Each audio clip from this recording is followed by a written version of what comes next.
Wow, chicka, wow, wow. Come here, goddammit, so I can give you love and attention. Another day, another round of this functionality. Welcome, folks.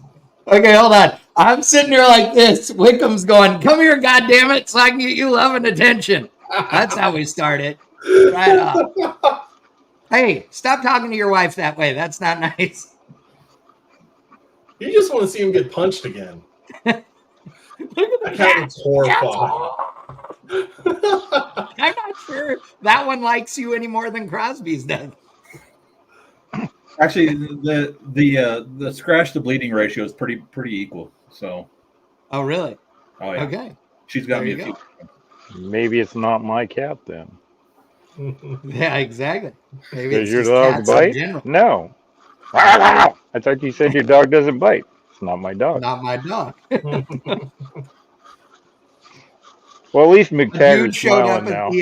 A dude showed up in the driveway the other day at the shop to pick up some scrap metal and let Otis out and didn't realize the gate was open. And he was like, it's buffet in the driveway time. And the only thing that saved the dude was he was obviously a dog person because he posted up and was like, go on. And Otis was like, what? Like just long enough for Home Slice to be ready to jump in his truck. I was like, for me to yell at him to stop. But he was like, are you sure? Because I'll bite him. I'm like, dude, he's okay. Yeah, but he's stealing shit. No, it's shit we want him to take. Why would you want him to take our shit? You know, I was like literally having this conversation with him. And he then finally was like, oh, crap, we don't want to have to get rid of him. I got you. I'm like, dude, don't eat the guy. He's doing us a favor here, you know. Oh, yeah. You need to listen to the Richard Pryor one talking about the dog next door and his monkey that died. I don't remember that one, but it sounds bad. You gotta watch it. Okay. Barn in the house, Rapid Transit, Grim. Jet has the Rona. Sorry to hear that, dude. Get well soon. That sucks. Yeah. You know who else has the Rona? Rob Canan. Rob Canan. Yeah. He had the flu the week before last.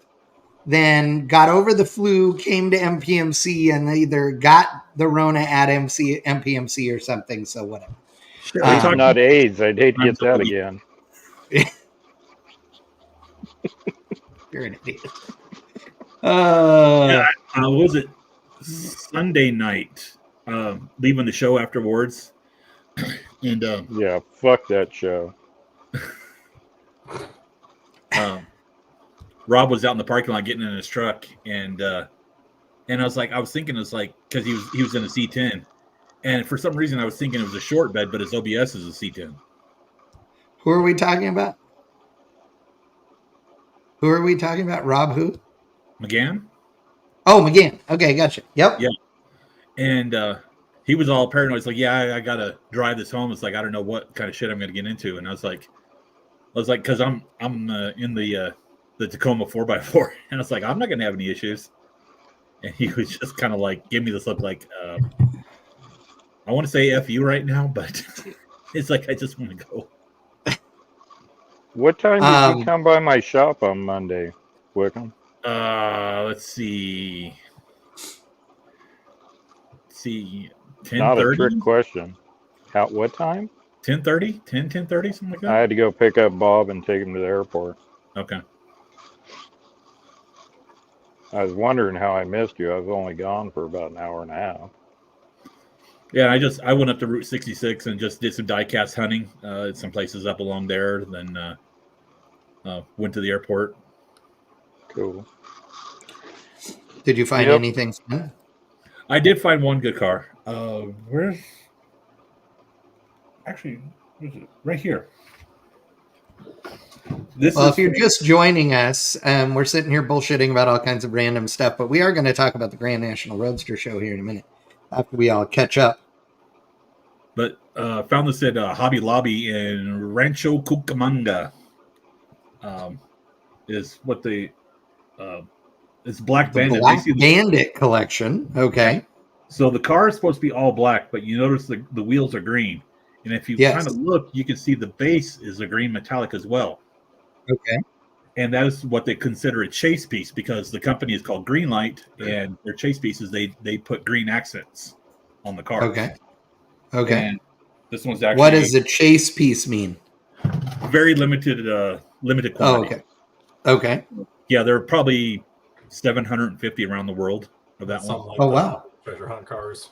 And what do you have to pay for that thing? It was $8 at Hobby Lobby. Nice. So it's there you go. I was surprised. The Hobby Lobby up the street from me, or where did you go? I was there on Route 66 between Mountain. Didn't even know there. Didn't even know there was one up there. It's right next to the Target. Don't go to that Target. No. So here's what's funny. Okay. In that Target. Here's what's funny about people that aren't from Southern California talking about driving around in Southern California. So two things that they do different. I'm not going to say wrong, but you don't say the usually when you're referring to the 10 or the 210 or whatever, which is how it's supposed to be in Southern California, number one. But number two, we don't refer to Foothill as Route 66. I mean, we know it's Route 66, and everybody that comes into town's like, oh, we're on Route 66. But we just call it Foothill because it's Foothill. So, yeah. I did, Saturday night, I did have to go to Laverne to hit the In-N-Out just north of the Fairplex. North of it's like double drive-through with like no area to sit inside. Basically, it's a counter. Yep. Which is on what street? What street is that? Foothill. Yay! Yay! What's he win, Bob? Well, from Rodco. He's going to get a nice parting gift anyway. He is. It's going to be. You're going to get a Hot Wheels car that says In-N-Out on it in Sharpie. So I just get out of the ER, kidney stones, and all the shit. And what am I drinking? Yeah, of course. Yeah. You're supposed to be drinking water. Water, cranberry juice. Yeah, but I don't. I have water, but I am so over water right now. I went through 2 IV bags today while there. So you're your own personal lawn boy at this point. Yeah. So, I will go ahead and apologize now to the studio audience that any ramblings that may come out of my mouth tonight, I will apologize now for. So, because I don't know what's going to happen. Oh, gotcha. Why, are you already undrugged right now? Yeah, I just took it literally I took them and fired up the computer. Excellent. Okay, so hold on, because while we're talking about you going places, did you go to El Merendero? Oh man. Yeah, that's the Mexican joint that is literally on right behind the tower of the drag strip at the Fairplex. No, that place is the jam, isn't it, Crosby? You've never been there? It's iconic. I went there on Friday for lunch with Dar, and there's all kinds of racers and car show people in there. And just don't recommend it after dark. Yeah, it gets a little sketch over there later, but it's so good. Who cares? I don't even care. It's got a great patio and stuff. They sell big old micheladas that are awesome. Yeah. Yeah. When I left your shop Friday night, I was going to go by King Taco and get something going back to the Airbnb. And the line was out the door into the parking lot, wrapping around the curb. That's normal. Yeah, that's every day. That's why I don't go there. So I'm not standing in that shit tonight. So I am like every tourist, is that when I go to Southern California for MPMC or anything, everybody goes, "Oh, let's go to In-N-Out." And I'm like, "Oh, okay." And I go eat In-N-Out. And there are like a jillion In-N-Outs in Dallas area. I could go, I don't know where the closest one is, but I bet it's within 15 minutes of my house. And I literally don't eat at In-N-Out ever at Maybe home. It's different. Well, no, it's not different. I just don't. I mean, I like In-N-Out, fine, but I just don't go to In-N-Out very often. It's like a special occasion thing, I guess. I don't know. I will eat In-N-Out in SoCal. Any place else is fucking heart garbage. I will not. Yeah. It's no. How the hell can you tell the difference? I've had it in SoCal. I've had it in Vegas. There was an In-N-Out up the road from me in Prescott. It was the fucking same. It's the same. Will Beatty in the house? You said Prescott, right? Mm-hmm. He did. But I still want Will Beatty to answer me. If it's Prescott, is Scottsdale actually Skitsdale? Yeah.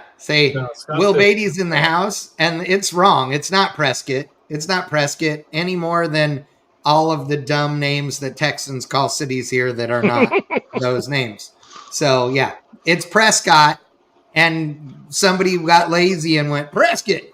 Oh, that's what we're going to call it now, because there were 6.5 people there mining silver or something. Y'all hop in the truck. We're going on up to the big house. If you can get them to change the name, the spelling to that, I'll let you call it Prescott. Yeah. 100%. I'll sign the, the petition. So we're going to go to Double D's over there in Skitsdale then. Yeah. That place up the hill from Phoenix, that's New River. That's the place. New River. Phoenix. Jeff Lee, you're dead to me. You are dead to me.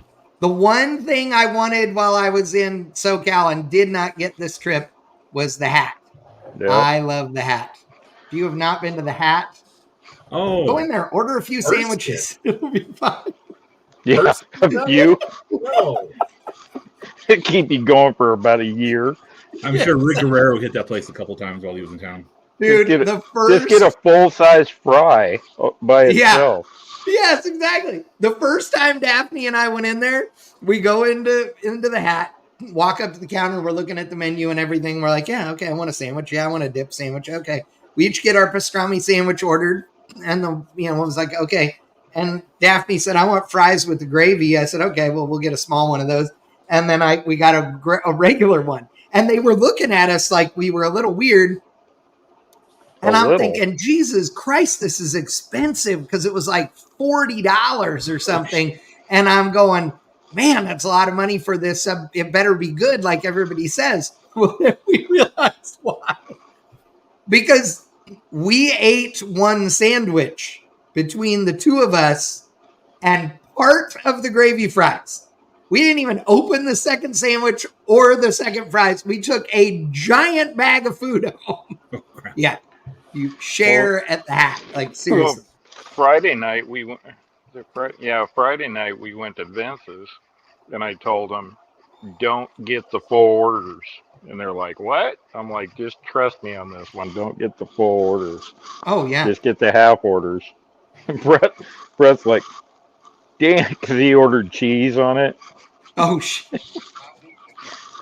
Here's your pound of Parmesan. Yeah. Well, and Vince's, the funny thing about that is if you go for lunch and you get the lunch special, it is a half order and then a salad or soup and the whole thing. And yeah, like I know people could eat the full order, but dude, why would you? You know what I mean? I can't even finish the half order. Yeah. My go-to. Brett and Andy, by the way, are in the green room, so we're going to add them shortly. Oh, cool. My go-to. Andy's getting stuff ready. Yeah, I see him. He's like, hold on a minute. He's getting stuff all set up. He's got a mic in his hand. He's going to karaoke, and it'll be awesome. There was a Yum Yum Donuts there on Central, just south of 4th. Yep. Mm-hmm. Their breakfast burritos. No, those things were on point. That's what I ate in the morning, and I did not eat the entire time. Oh, by the way, that's not 4th Street over there. That's San Bernardino. It is. That's true. Yes. But that's getting picky because it's right there. Yeah. So I was cruising the mean streets of Montclair, heading over to the show. Nice area. The mean streets of Montclair. Yeah. Uh-huh. Yeah, the only thing less mean than the streets of Montclair are the streets of Claremont. Yeah. By the way, they're next door to each other. Yeah. Yep. Oh, God. Lycan is saying, where is the hat? Growing up in LA, I never even heard of it. They're all over SoCal. It's a pastrami sandwich chain. And there are a bunch of them. Lycan. Ironically, the one we're talking about is in Upland, but yeah, I like the barbecue sandwich there. the barbecue sandwich there is really good. I haven't eaten anything at a hat that wasn't good. But Jeff says that 3 of them couldn't get through an order of the gravy fries. Nope. Okay, but let me tell you about something special. So there's a place called M&M Donuts, okay, that's in Anaheim or somewhere over there. We may have been a little screwed up when we went there, but apparently at 9 o'clock at night, they start selling every night at 9 o'clock, and I think it's only for like an hour or so. They serve freshly made donuts. Like you order your donuts, they make them, then hand them out to you. So you sit in line for 10 or 15 minutes. Oh, wow. I mean, at the window, you wait 10 or 15 minutes. But they have several kinds of donuts, but the ones that are the reason you come that late are a blueberry cake donut that they then glaze, okay, like very lightly. They're too hot to eat, okay, when they hand them to you out the window, and you can only buy them by the dozen, okay? Oh. So they are, well, and there were 4 of us, so we ate not all of them, but they were to die for. I mean, oh my God, good. Like, unreal good donuts. And like, as Matt Graves says, it's one of them M&M donut deals. I mean, you know, John, it's epic. Yeah. You talking about blueberry cake donuts is going to make me drive to Gads. Gads right? Is 15 miles from my house, you dick. I know one of my favorite donut shops in the world is in Bowling Green, Kentucky, and it's great. Everybody calls it Gads. It's Great American Donuts, and it's open 24 hours a day, 7 days a week. It's awesome. It's for a long time, it was one of the only things, that and the McDonald's right down the street were the only things you could get food at in Bowling Green before you went to the show in the morning. Look, Haley says, I'm down for Gads tonight, baby. Yes. As long as McTaggart's driving. I know, right? You got McDonald's, and now you have Que Pasa Tacos. Right. 24 hours, and... Oof. Well, and the 5th Street Diner place, that's my new go-to. That place is the jam. I love that place. So, yeah. Yeah, as Jeff says, this was the perfect deal in our state of mind. That's a hint, ladies and gentlemen. Yeah, that's about as subtle as a shovel to the face hint. I know. It was awesome. So we had a good time. But speaking of awesome, Brett and Andy Vocal in the house. Ready? Here we go. What? Look at those two. You Damn, guys they're look at the so shop. cute. Brett and Andy. I know, They're at look the shop. fancy paint job and everything. Yeah. If we'd have got the shop cleaned up, I'd have had a lot more stuff in the background, but we were too busy to do it. Hey, that's all good. We don't care. We're not picky. Clearly. I mean, So, hey, we're talking about the Grand National Roadster Show tonight. Brett had one of his cars in the show. We're going to talk about that a little bit later. But before we get to that, because that's going to start a whole discussion on pro street cars that I cannot wait to have. But let's first talk about the Amber, which is obviously the big award that goes down at the Grand National. This year, the winner was a really bitchin' hot rod that was built by Roy Brizio. Brizio's great. He does really nice stuff. I don't know how many times Brizio has won the Grand National as far as the Amber, or, well, customers of his, but it's been several times. I mean, I know in the last decade, it's had to have been 3 or 4 times. Do what? His son-in-law won once. Yeah, that's right. He won also. Yep. And that was a completely home-built car. But this was a weird year because while there's always roadsters of all different, styles and what have you, and, so you're going to like some and not like some or whatever, there was like an overwhelming level of negativity toward a bunch of the cars. That's a mild understatement. Right? Yeah, the car that won is as hot rod as it gets. And I'll show this to those of you that are watching right now. You guys can see this thing. But the other cars that were there, dude, there were a lot of people that were bagging on them and said that this one was the only one that had a shot at it. I dig this thing. I think it's rad. I do too. What do you guys think? The Johnson's Hot Rods 32, when I saw the pictures online, and I was like, my God, that thing is hideous. And then seeing it the black planes. Huh?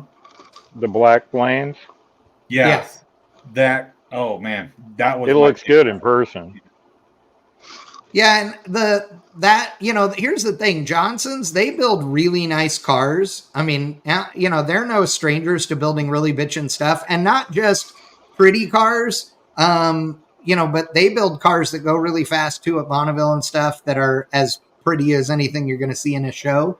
So they're very capable. That thing wasn't my style with the pink and stuff, but, oh, well, I mean, and to each his own, right? A little bit. I would have to say that color choice was insisted upon by the customer. Yeah.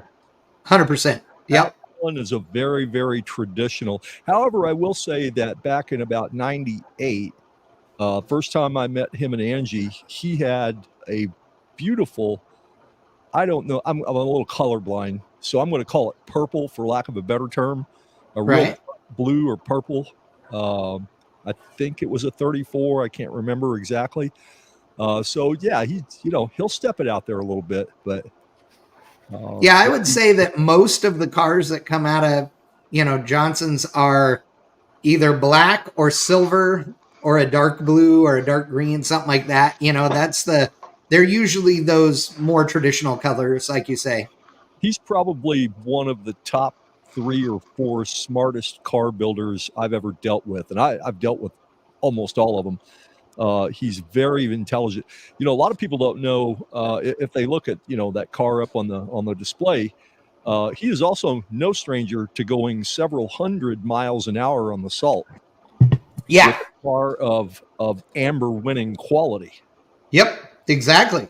No, that's one of the things to me that makes him, a different level of badass is the fact that the cars that he builds are as functional as they come.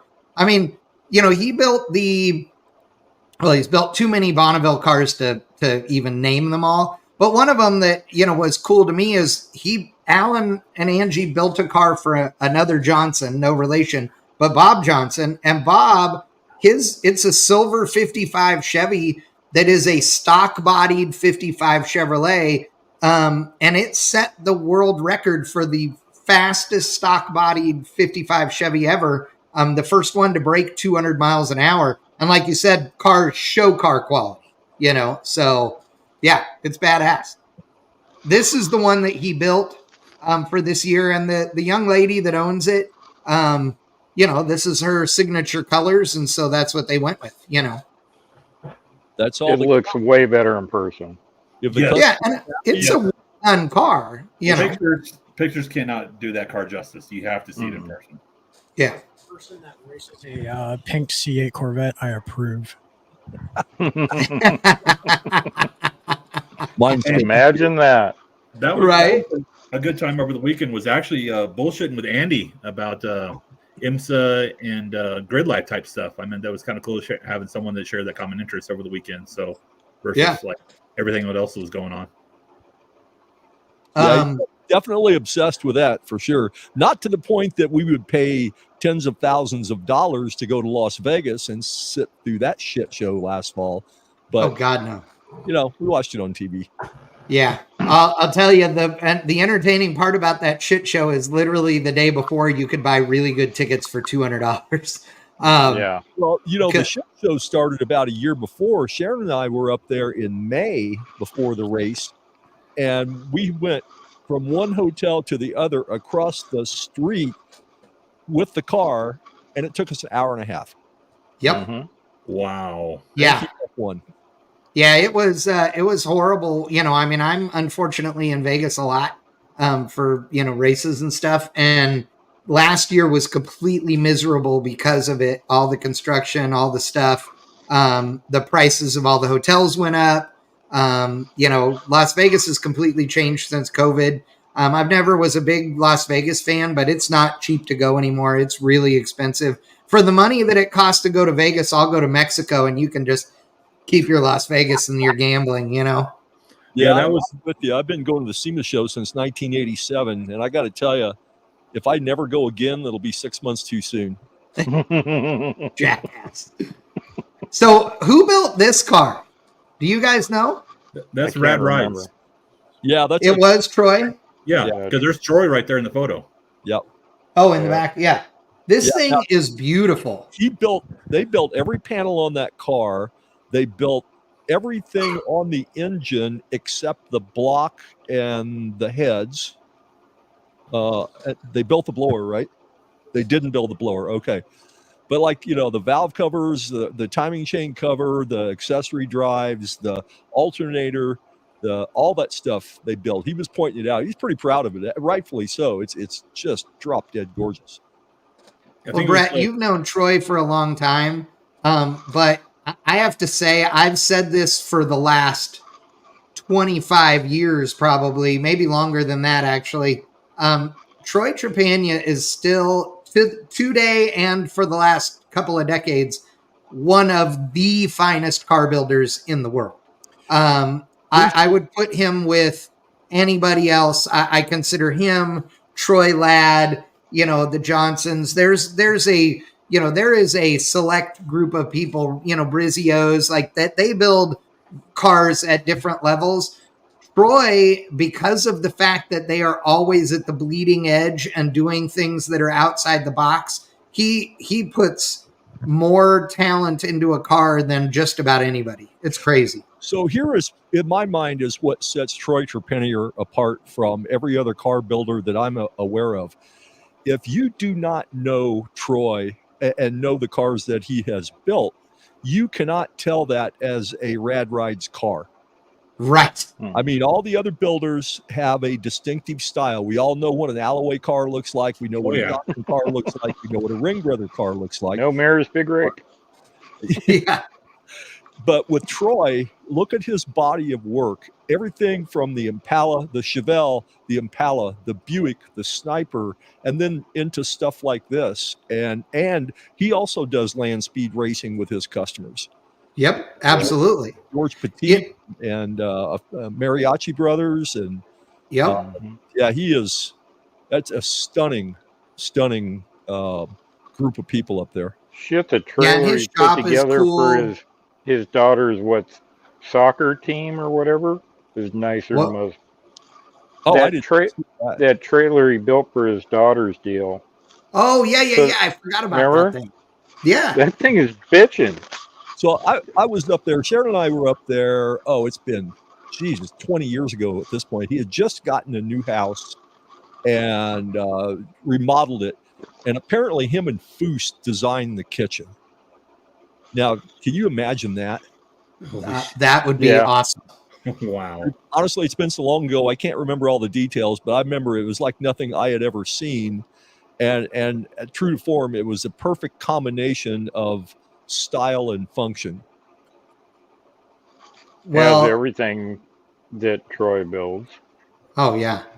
I remember the first time I was ever at his shop was, I don't know, early 2000s Power Tour. Went by his place, and it was awesome. It's just seeing cars that he's built, but all the new cars that he's doing that he doesn't talk about. That's the other thing with him. There's not a lot of like press while he's building something. It just, people in the world, in the hot rod community, know they're coming, and then they debut it, and George Poteet has had numerous cars built by Troy, and again, all of them just stunning. I can't wait to see this one in paint. I stood there at Troy's booth, and he had an LCD display with basically still photos of around the shop.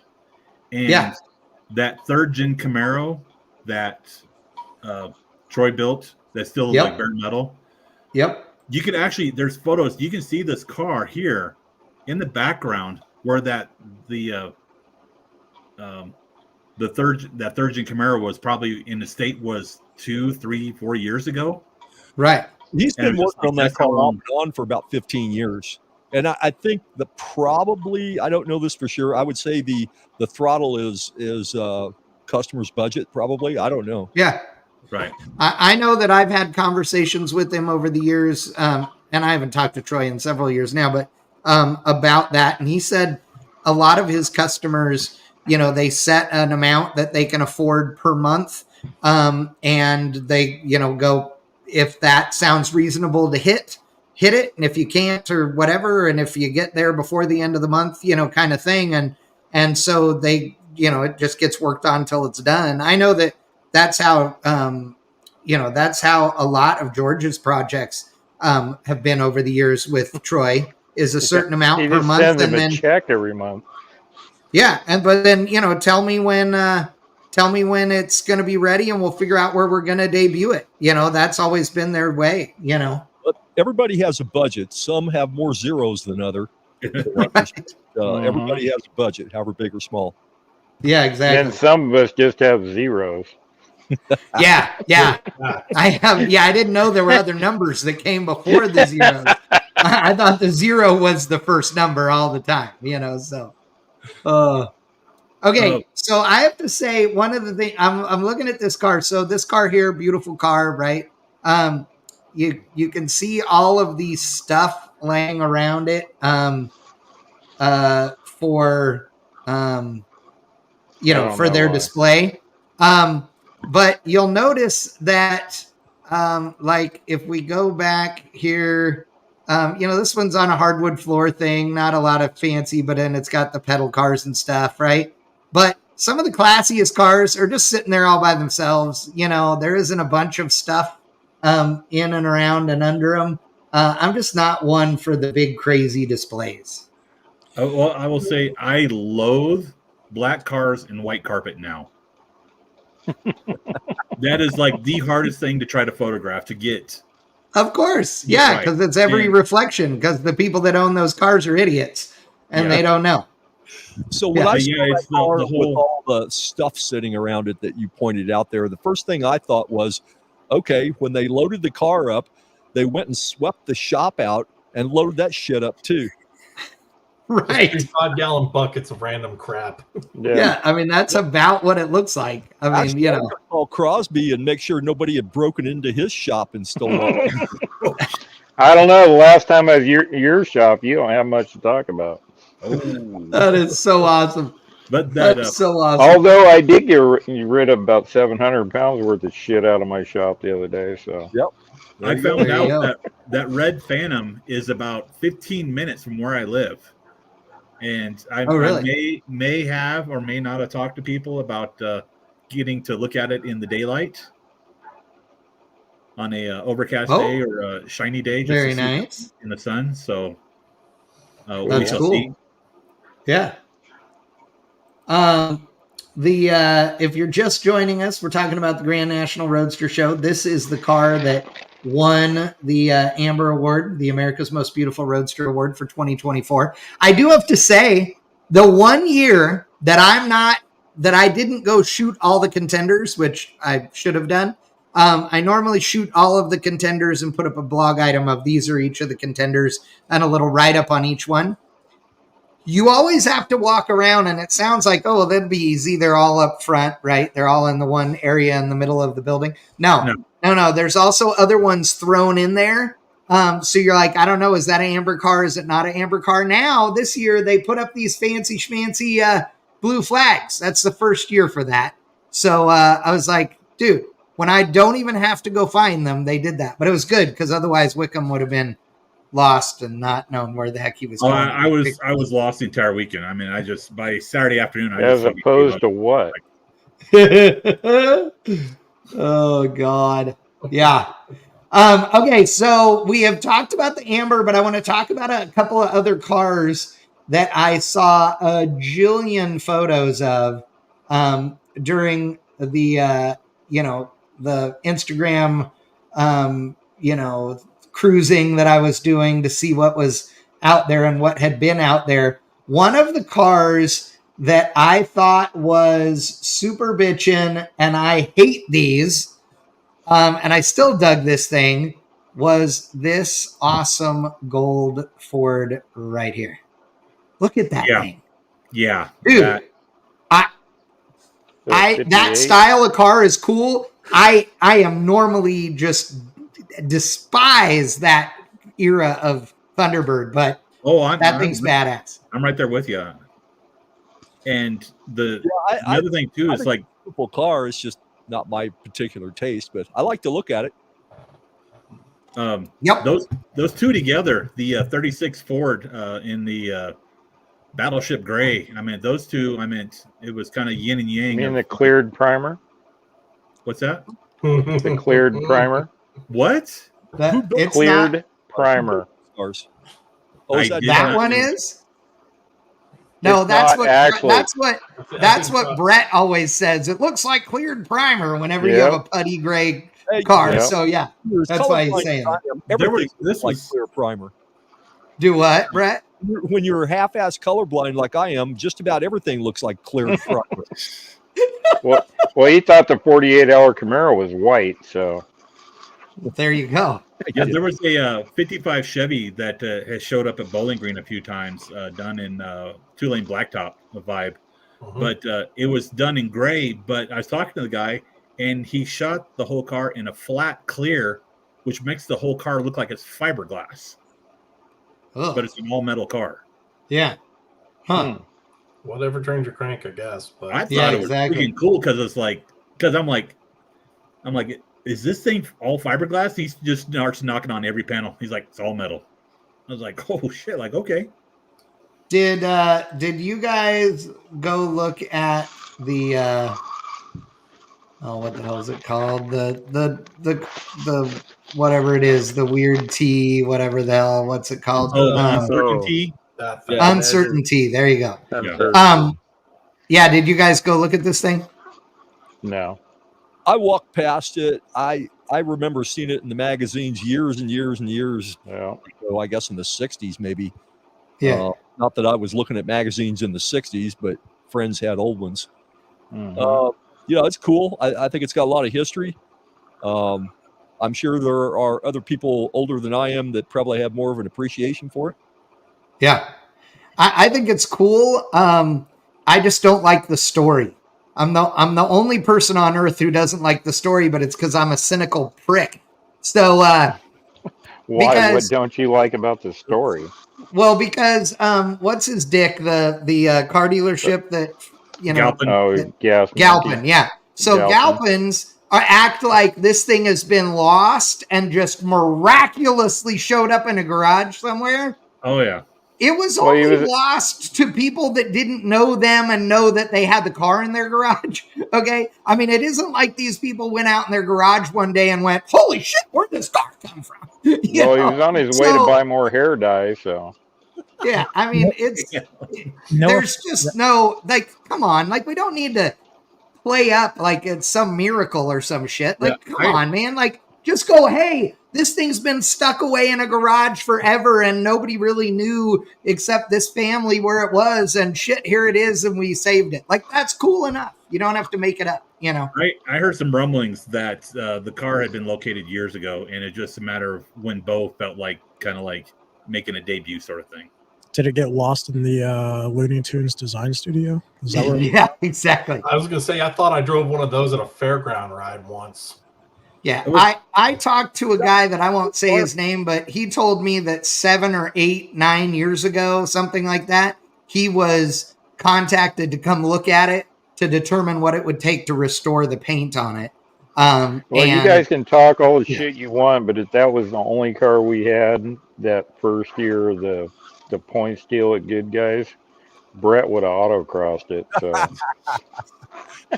I've seen him autocross a dually. I've seen him autocross a 48 Ford with a ratchet strap around his stomach. Damn. Word. But it's funny. I thought That dually lap, I didn't hit one cone, and I was not last. No, and in fact, I'm not You going to beat- say one woman who you were ahead of because she was pissed like none other than. But yeah, that was awesome. Woman. Oh, It yeah, I it, know what you're talking about. it achieved the goal that was set before me. Yes, exactly.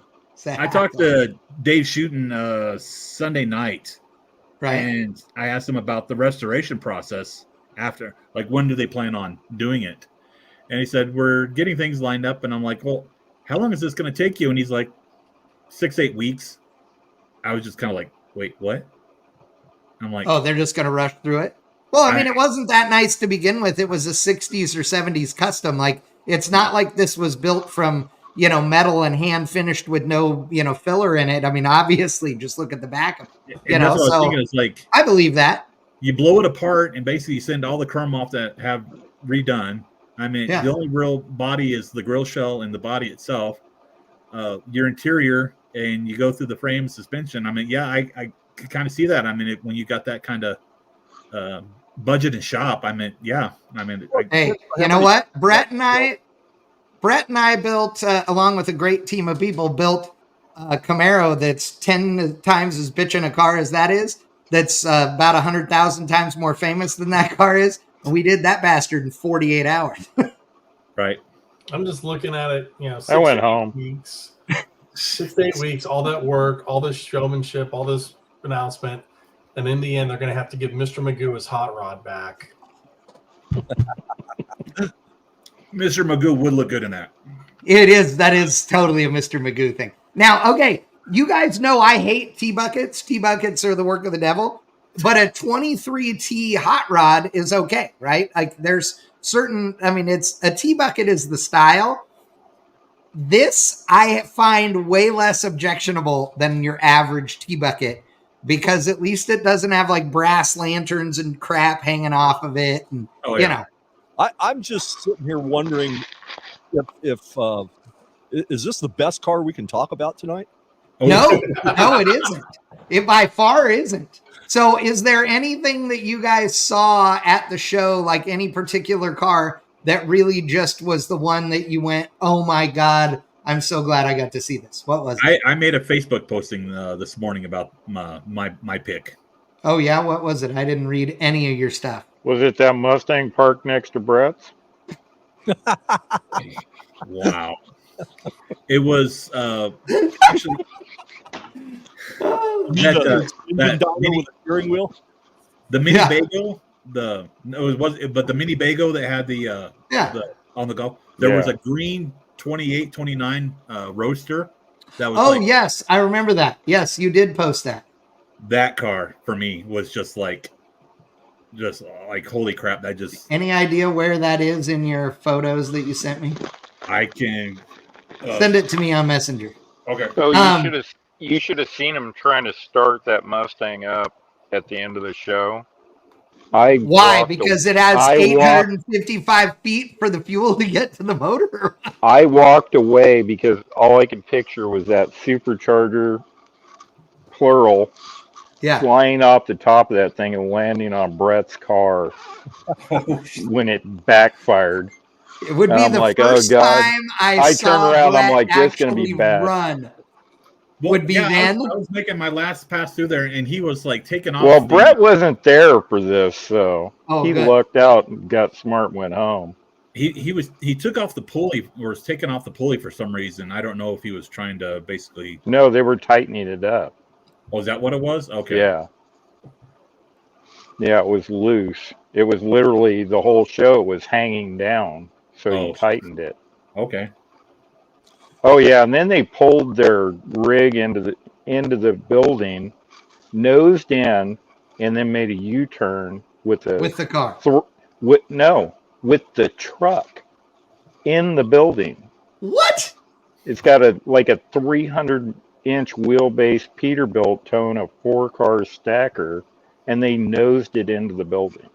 Oh my god! And instead of just backing back out of the door like a normal human, actual person who can drive a truck and trailer. Yeah, but then again, you see the shit they build. So yeah.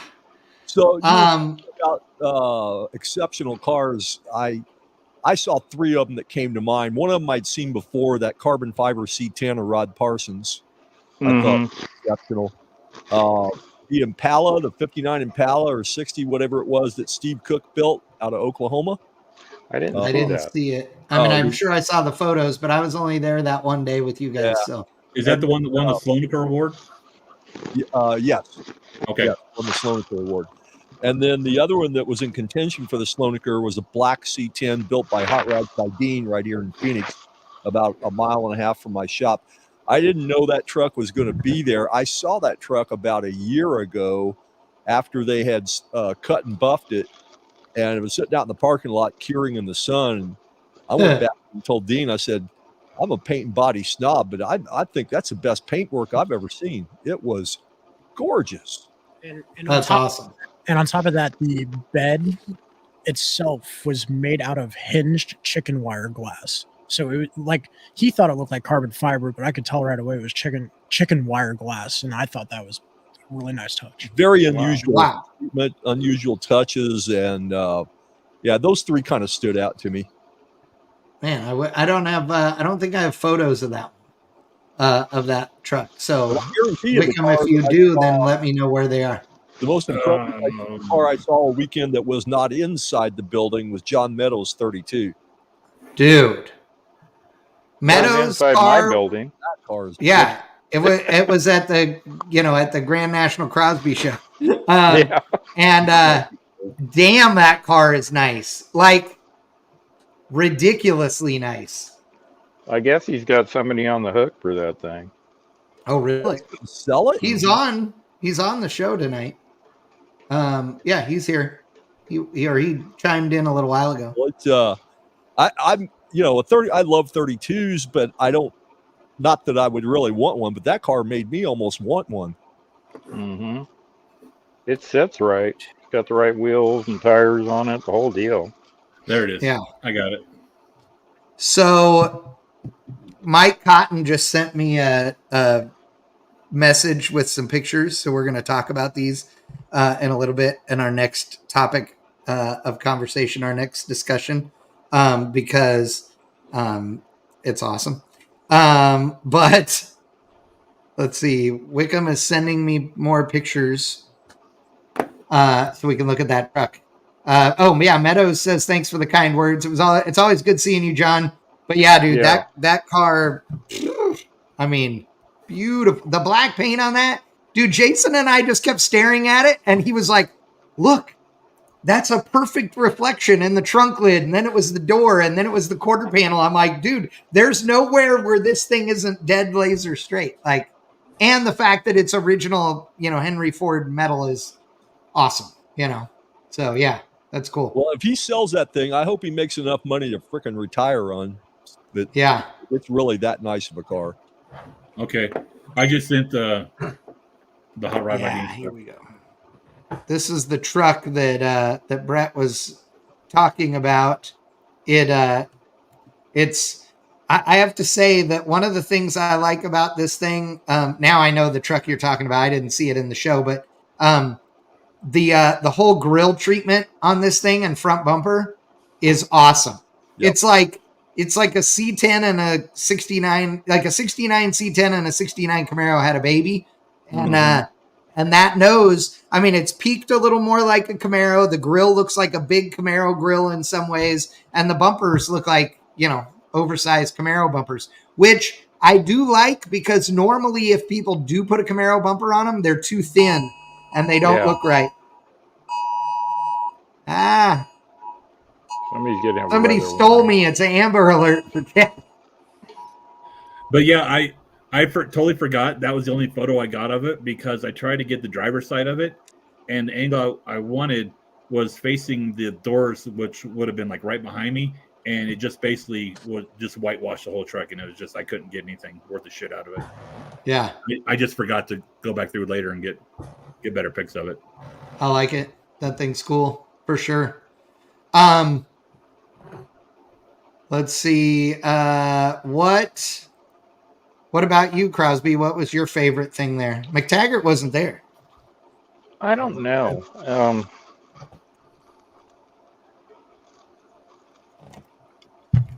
I'd have to think about that, but I think the car that won the Amber, as far as the cars that I actually went and looked at, that was my pick. So right. Oh yeah. Yeah, you said it that was going to be the one. Yeah. But I have to. My thing with that. What? How much are politics involved in something like that? I have no idea. I don't know what the judging process is at all for the Amber. I don't think they are as much as you would think they are there. I think it is what the judges say it is. Award that is subjective instead of objective is subject to dissension. Right. Our judging team I bet the decision was not unanimous. Right. No. Well, there was one of the cars that I pointed out to Chad. We were walking through that was up for the Amber, was the wheels and the spinners were just not clocked the same all the way around. Oh yeah. So that, I mean, as many ISCA shows I went to and being around the judges, I mean, I know it's a big thing with judges is uniformity and that kind of stuff. Oh yeah. Mm-hmm. Well, and I'll tell you that I know that, like, the for the Riddler Award, especially back in the day, at least, they used to shim bolts with very thin washers underneath, or O-rings on non-critical stuff, so that they could turn the heads so that all the flats were aimed the same direction. That's that's nuts. And that is why I will never win either of those awards. Well, that is only one of the reasons I won't. The other reason is that I thought that car budget started with zeros. When we were at West Tech that morning in Busby's 32, they had that thing jacked up and the oil heater on it. Brett looks at me and goes, "If I ever decide to build something that we have to heat up for 20 minutes, shoot me in the head."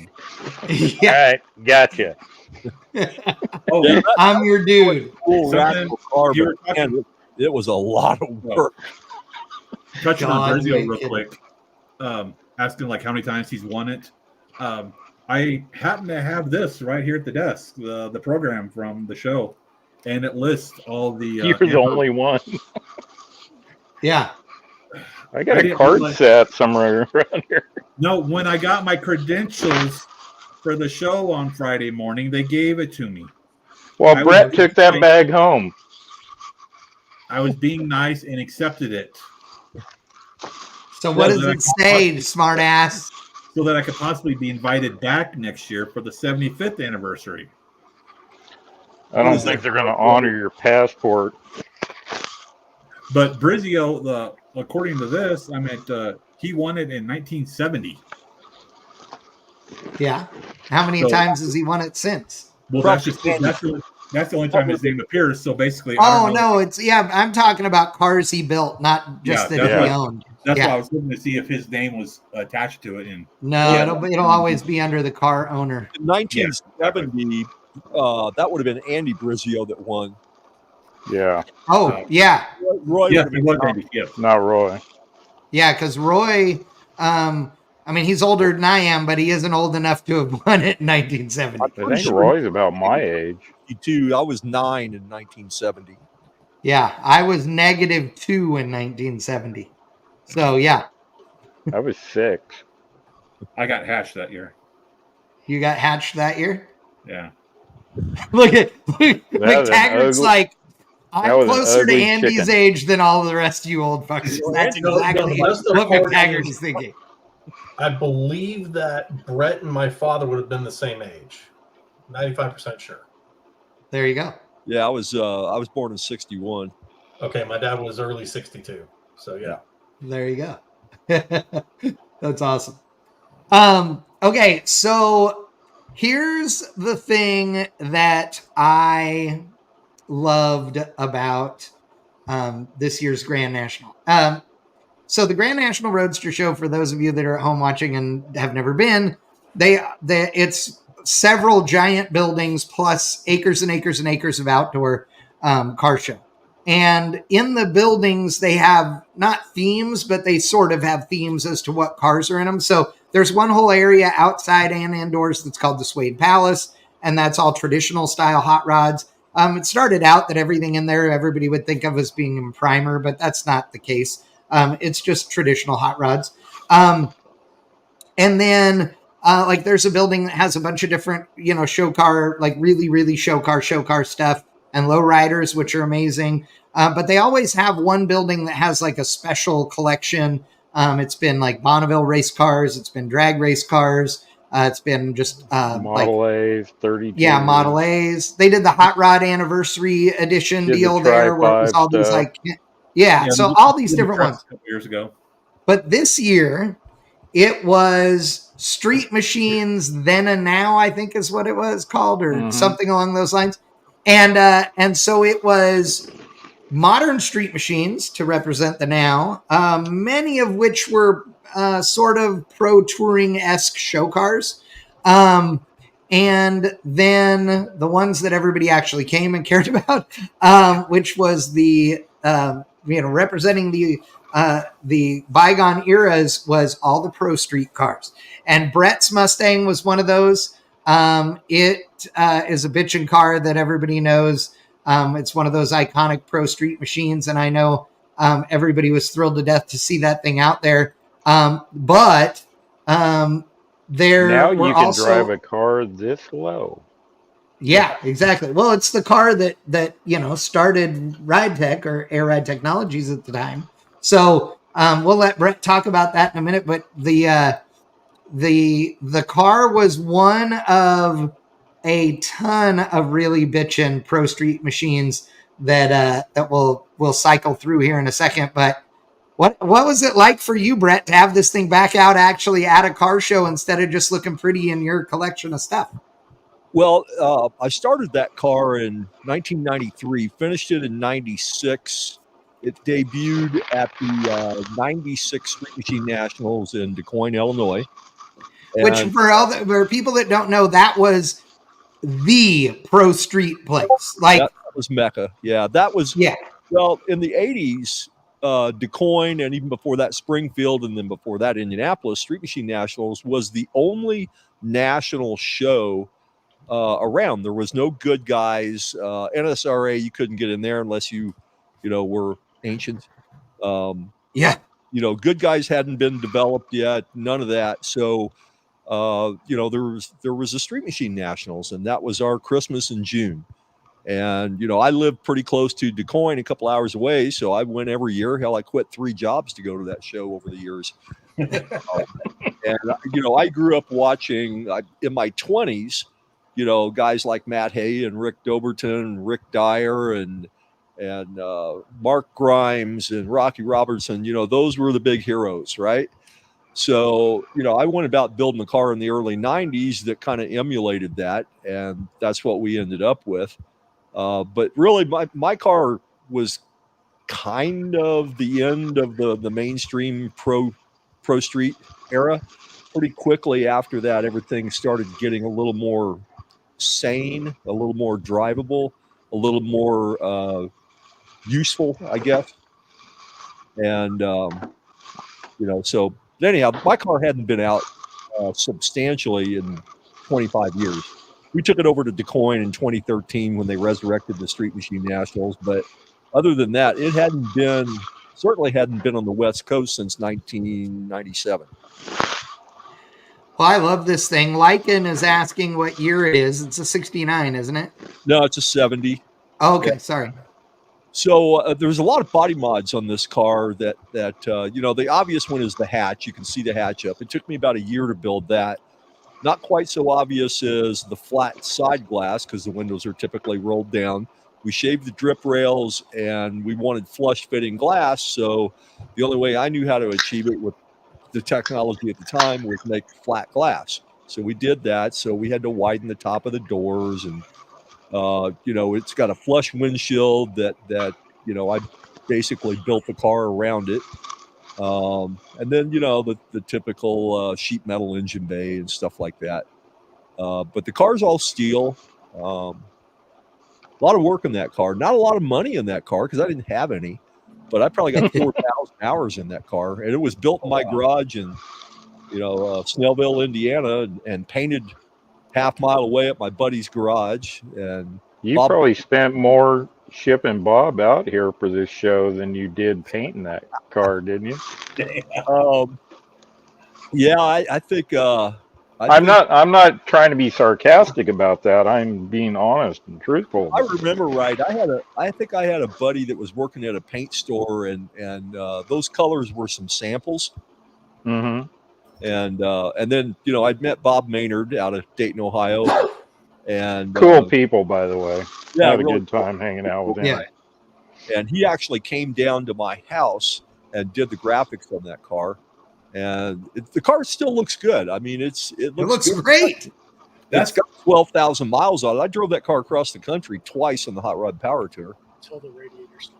And that's the great thing about it is the graphics were done back then and they're not dated. I mean, that's something that you could see today on like on the truck or muscle car or something like that. Andy told me to tell the radiator story. So the first time I took it on the Hot Rod Power Tour, everything on that car fell apart except the air suspension. Just, I had problem after problem after problem, including I was up on in Colorado and coming down into Eisenhower Tunnel. We were at 13,000 feet on I-70, and I'd take a piece of debris through my Griffin aluminum radiator.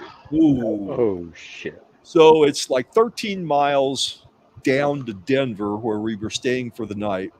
And I've always talked, in business and car building and every aspect, I talk about the third leg of success is luck. Okay. So hold on, Brett. Are you reading the screen? Laura, Hot Rod Mama, San Giovanni says we were there for that. Cool.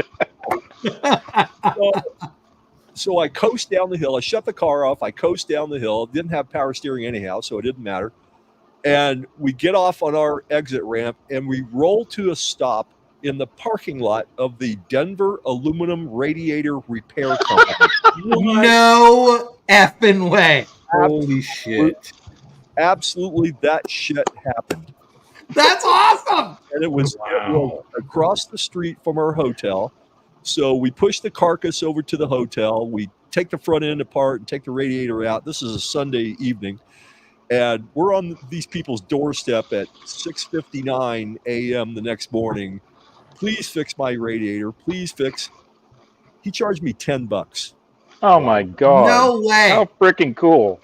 Yeah, that was pretty That's cool. awesome. And then we I blew love that. later on that day, but whatever, you know. Well, the first time I heard the car run was last Wednesday when I fired it up in the pilot truck trailer and then drove it into the show. That's right. all these years seeing that car around, sitting around the shop one form or fashion. I have never heard it run. And I was all expecting this big lopey, rumble car, and I get in it, and I mean, you can have a conversation in the car. It's so freaking quiet. The rental car. I mean, that's what I did at Blower Drive Service back in the day. Yeah. You know, I well, I understand that, but you look at the thing and you automatically think that it's going to be all rowdy. You know, with my point. With electronic fuel injection, especially the level it's at now, you can accommodate just about any cam, any vacuum level, any compression, and you know, I always made it a point to, in the 80s, everybody had mechanical fuel injection, and they go across the fairgrounds. Everybody thought that was bitching, right? Like that car we heard pulling in the other day. Yeah, exactly. He goes, that's got mechanical fuel injection. I go, want to bet? And a guy comes around the corner. It's got carburetors on it. He goes, well, he's just stupid. Exactly. Quick shout out to Tom McBride for getting the car ready before the. Yes, thanks, Tom. Yeah, Tom also got it. Yeah, he got it ready. He loaded it up in Indiana. Crosby unloaded. I didn't touch that car. I didn't touch that car at all except to wipe it off once. And well, you put the sign up. Yeah, I did. Yeah, I did that. Hey, Andy built it. Andy touched the car more opening and closing the hatch to get our lawn chairs out. Yeah. You guys going like full car show mode. 100%, dude. In the aisle. Yeah. In the 80s Pro Street era, that's exactly what we would have been doing, except we would have been drinking. And now you know why the Good Guys Autocross series was developed. Yeah. Right. So we didn't fall asleep. What do you mean? I think what you meant to say is that's why I developed what became the Good Guys Autocross series, Brett. Yeah. Yeah, well, Yeah. Well, he was bored. There's a few people know that. So I'll get this out now because GNRS, I wasn't there. Not my thing anyways. Brett, that Mustang is probably the last Pro Street car I ever saw in a magazine because that's right about my middle school, early high school days. What's up, Danny? And I remember looking at that going, it's smooth. It's because everybody was just hacking shit up. It was like, okay, we'll take this, gut 2/3 of the rear of the car out, and build it and do it. That looked cohesive. That looked like there was thought put into it. There was planning. It was smooth. The whole air ride aspect came about for me because I really liked the low look, but I was too lazy to keep replacing headers and exhaust systems and oil pans. So, I thought I need a ride height adjustable suspension. So, I'm working for, the world of performance in the late 80s and working for BDS in the early 90s. I spent a lot of time running up and down the highway watching the ass end of a semi and the axle sitting there doing like this and the truck is really smooth and it's ride height adjustable. So that's kind of where the idea came from. And I tell you, it really made a big splash at DeCoin that year in 96. So if you ever been there, that the Pro Street area is a grassy field, but it's up over a curb, about a 4.5-inch tall curb, right? And they had plywood and 2x4s laid down so all these cars with 1.5 inches of ground clearance could navigate up over that curb. Well, there was a line of about 20 cars, and I'm like, well, the hell with this shit. I drove around the line, I aired the thing up and crawled over the curb like a damn Jeep, and everybody, I tell you what, by the time I got parked, I had 100 people around that car. Yeah. The other thing I wanted to point out, that picture from Grand National is the only other Pro Street car that's really, truly impressed me, that Fury. Yeah. Oh, yeah. I'm going to go through them here in a minute. Yeah. I'll tell you, so that your Mustang is special to me because it is the first. I mean, when I saw the article in Hot Rod or Carcraft or whatever talking about the air suspension, it was like, oh my God, my life will never be the same because that's all I care about having. And I mean, you know, I own several cars with air ride that have been daily drivers and you know, that were your systems. And I mean, I have hundreds and hundreds and hundreds of thousands of miles on air ride equipped vehicles of yours. But my first, like when I first called you the very first time, I was bagging a lifted Chevy pickup and your salesperson made me talk to you, and I wanted to order one of your panhard bar kits and some other stuff. And I wanted you to not weld the end of the panhard bar. I wanted it as long as you'd give it to me and not weld it, because I was going to have to measure it and cut it. And you told me straight up, you're an idiot. I'll sell you stuff, but you're an idiot. Why would you do this? It's not meant for a four-wheel drive. And I said, I understand. Trust me, it's okay. Which, That's you not know, why he now was how calling many you an bagged idiot. four-wheel drive trucks are everywhere, you know, but yeah. I'm sitting here thinking, if I called you an idiot, that must have been after I found out you didn't have any money. Yeah. Oh, I'm sure. Because it was like, this would have been in 99, 2000, somewhere in there. Yeah. And before you and I ever, well, because then you and I met from Chuck Schradel, who I had met on Power Tour. And so that's how we all, you know, got to be friends. And, but yeah, I mean, Rusty has 90 some odd thousand miles on the air ride that's on it. And it's still the original everything on that car. As far as my Air Ride Technologies kit, it has a second gen air, you know, valves and controller in it. But, and the one in Daphne's car has 60 some odd thousand miles on it too. So, and that's just two of them. And people seem surprised about that. But here's the thing. 98% of semis on the road today are suspended on air springs. Yes. And they run well over 2 million miles. Oh, yeah. Mm-hmm. Yes. Yeah. In just a couple of years. And it says, well, how long will the air springs last? Air springs don't die. They're murdered. No. Yes. Yeah. I would say that 99% of the failures of air springs in the hot rod world, hot rod, custom trucks, etc., not commercial vehicles, is because of installation error. They're rubbing on something. That's the number one reason. Or they're next to something that's too hot. And I say 99% because the other 1%, and that's about all the sales they have, are from the companies that make really, really shitty products and have failures. But that's a fraction of it. I always used Firestone air springs from day one. And I can't remember any outright failures due to manufacturing problems. Mm-hmm. Yeah, it was either rubbing on something, they run them at too low air pressure, and they rubbed themselves raw from the inside out. Yep. Most of the time, it was abrasion. Yeah. Mm-hmm. I've had, in all the years, I've only had one bag fail, and it was because it got rubbed on. And it got rubbed on by a exhaust hanger that somebody hung, and I didn't realize what they did, and it only rubbed on it. It didn't rub on it when it was laid out. It only did when you aired it up because the exhaust moved over because it was done so shitty. And it poked a hole in it, but I was totally able to drive it down the road and go home with it because all I had to do was about every, 30 seconds or a minute. I had to hit the button and keep airing that corner up. And it, were the compressors a little warm when I got home? Sure.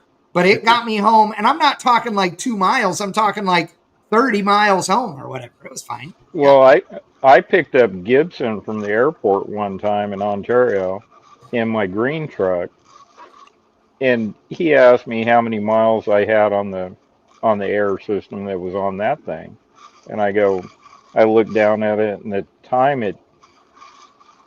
I think when I put it on the truck had 30,000 miles on it. I was at 250 on the truck. Yeah. And he goes, how many miles are on this set of bags? And I'm like, all of that, since it had 30,000 miles on it. He took the bags back and they tested them. They tested within 5% of what a new bag would test at. There And you go. they test them by pumping them full of water. The gotcha. West Coast dually back in the day had 293,000 miles on it. Yep. Yeah. I almost bought that thing. I remember the night it turned over 250 on my way to Mark Allen's house in it. The here's the thing too. If you're not an air ride person or you don't know, here's one thing to know. If you buy a gooseneck or fifth wheel trailer, they come standard with manual jacks. You can pay for electric ones. They cost you like $1,500. Well, instead of spending that money on electric ones, you should save your money and spend it on air ride, because if you back a dually under a gooseneck trailer when it's aired out, you back it up exactly in the right place. You leave your trailer at ride height all the time, and all you do is air it up into the coupler. All right. You pull the pin, click, it's locked. And then all you do is go back and with your foot hit the latch releases, and it lifts the spring return on your lift jacks will be there. The next time you go dump it off, back it up, sit it there, go back, kick down the spring assist pads, and hit the button and air it out and drive out from under your trailer. You will never crank the tongue jack again on a trailer unless you're dumb. Like an unfair advantage, isn't it? It is. Yeah. It's the greatest thing ever. And I've towed, I don't know, over the years at Ride Tech, I think I've probably had 5 or 6 gooseneck trailers and God knows how many dualies. Well, how many miles did Stradle have on his truck? Stradle got a new one every 3 years, and I mean, and he still had 100 and something thousand miles every time on them. So the first gooseneck trailer I had, I bought in '99, and typically a cheap gooseneck trailer will last about 5 years. I had this one 13 years because the ride quality of the dually that pulled it was so much better that it didn't beat the thing apart. Yeah. And the other thing, it was routine. Everybody knows I drink Mountain Dew, or I used to drink a lot of them. And we came back from California one time, and apparently I had set a Mountain Dew can on the upper deck of the trailer. And when we got back to Indiana, it was still there. Yeah. Holy crap. Oh, yeah. I know. So you'll laugh because this is the same deal. I still have. I have a 16-foot open deck, normal car trailer, right? Not anything fancy, just a normal old, it's a Carson. It's a great trailer, but it's nothing fancy. I pulled that trailer all the time with my lifted half-ton OBS Chevy pickup that had air ride on it. Okay. It was linked in the rear and the front. I did all the air on it. It rode like a Cadillac. It was rad. It was on 40-inch Super Swampers. This thing was not some subtle whatever deal. My dad set a cup of coffee on the trailer one morning when we were getting ready to leave and go to the swap meet or to pick up a car. I don't remember what. He set his cup of coffee down when we latched the trailer up and then got in the truck and I drove away. We get partway down the road and he goes, shit, I forgot my coffee at the shop. Okay.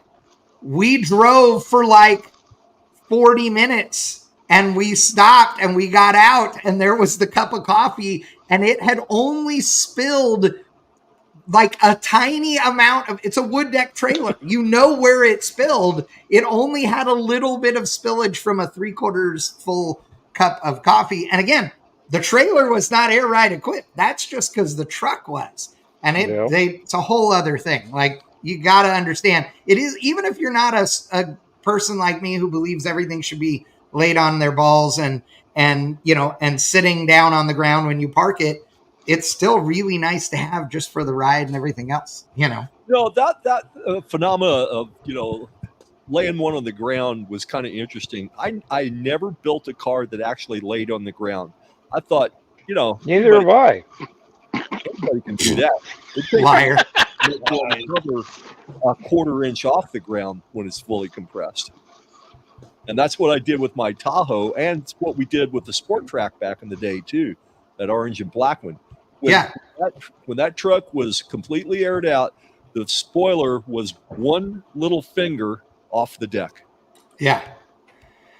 Now, Rusty will Rusty can drive fully aired out. Well, you've seen it all, rain, sparks everywhere, multiple times doing that, but it'll go in a parking lot. Like you can cruise and idle around the parking lot with it completely laid out, and it will not hit the ground everywhere.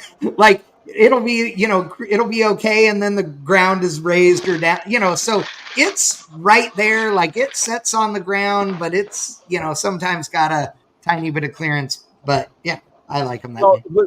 Reflectors on the freeway cost you $240 a piece. I know that. Yeah. Well, they did you. I've never been charged for all the ones I killed. Thank God. I was dumb enough to do it in front of a CHP. They blocked the freeway and counted how many I knocked off. Is that why a warrant for your arrest? No, actually, I paid for that one. So I had to. They literally made me go see the judge about that one. That was a conversation I don't recommend for the light of heart. Here's the funniest thing, though, about taking reflectors off with a mini truck or anything else. You would think, because you run over them all the time, you would think oh man, I'll bet that's like a real impact when you hit them and they come off the ground, right? It's way less than you'd think. It's still for real, but it's way less than you'd think, depending on what is taking them off, I guess. If you have a really good blunt-edged cross member, it shaves them right off. But what is surprising is how insanely loud they are when they bounce around under every goddamn thing under the truck. Yep. That's the part that's loud. I actually like you're being shot at from underneath. I found a complete one stuck in between the front cross member for the gas tank and the frame rail. Actually, Buck Bland found it. He goes, "What's this?" I'm like, "That's about $240." God. I had one in my. I had a Mazda mini truck that was airbagged all the way around. Had a big step notch in the back, bed floor cut out, and driving through just north of downtown Houston on 45. And there is a huge dip, basically just literally it actually wasn't lowered. He just had to have the airbag and he's such a dick and an idiot, but whatever. It's fine. It's been like an hour since we ripped on you, Wickman. So, I mean, in Crosby's defense, there's a light that's flashing telling him he needed to do it. But yeah, I in this dip, I actually did a lane change in this right before this dip. I had this guy in this 4x4 Chevy just right in my ass, high beams, just blinding me. And I hit that dip and I felt the reflector. Basically, I peeled one off. It clunked underneath, kicked up. I guess it caught the drive shaft, kicked it up just right. So it went through the bed floor, the hole, launched it up, and firmly planted it in the guy's windshield. Karma. Oops. I was going to say, you're following too close. You're following too close. Yep. That's awesome. Okay, hold on. Let's go through the Pro Street cars because Pro Street is not dead, people. I've been saying it for years, and here's why. It doesn't matter what kind of hot rod you have at a show, whether they're traditionals, whether they're pro touring cars, whatever.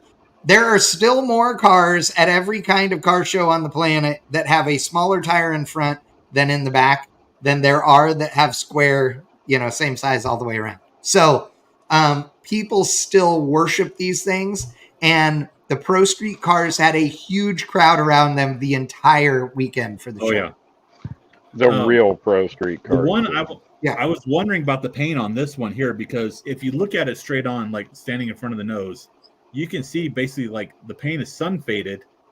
Mm-hmm. And it is. Worse. So this is Matt and Debbie Hayes. This is their Thunderbird. They found this thing a few years ago. I talked to Matt.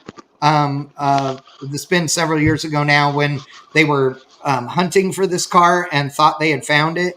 And this car was the pink on it was a little more like you see in the door here, Right. all over before, but it is faded from being old. But those fluorescent colors, they just don't age well. So the pigments are so radioactive in that paint that it's just they basically just fall apart after so many years.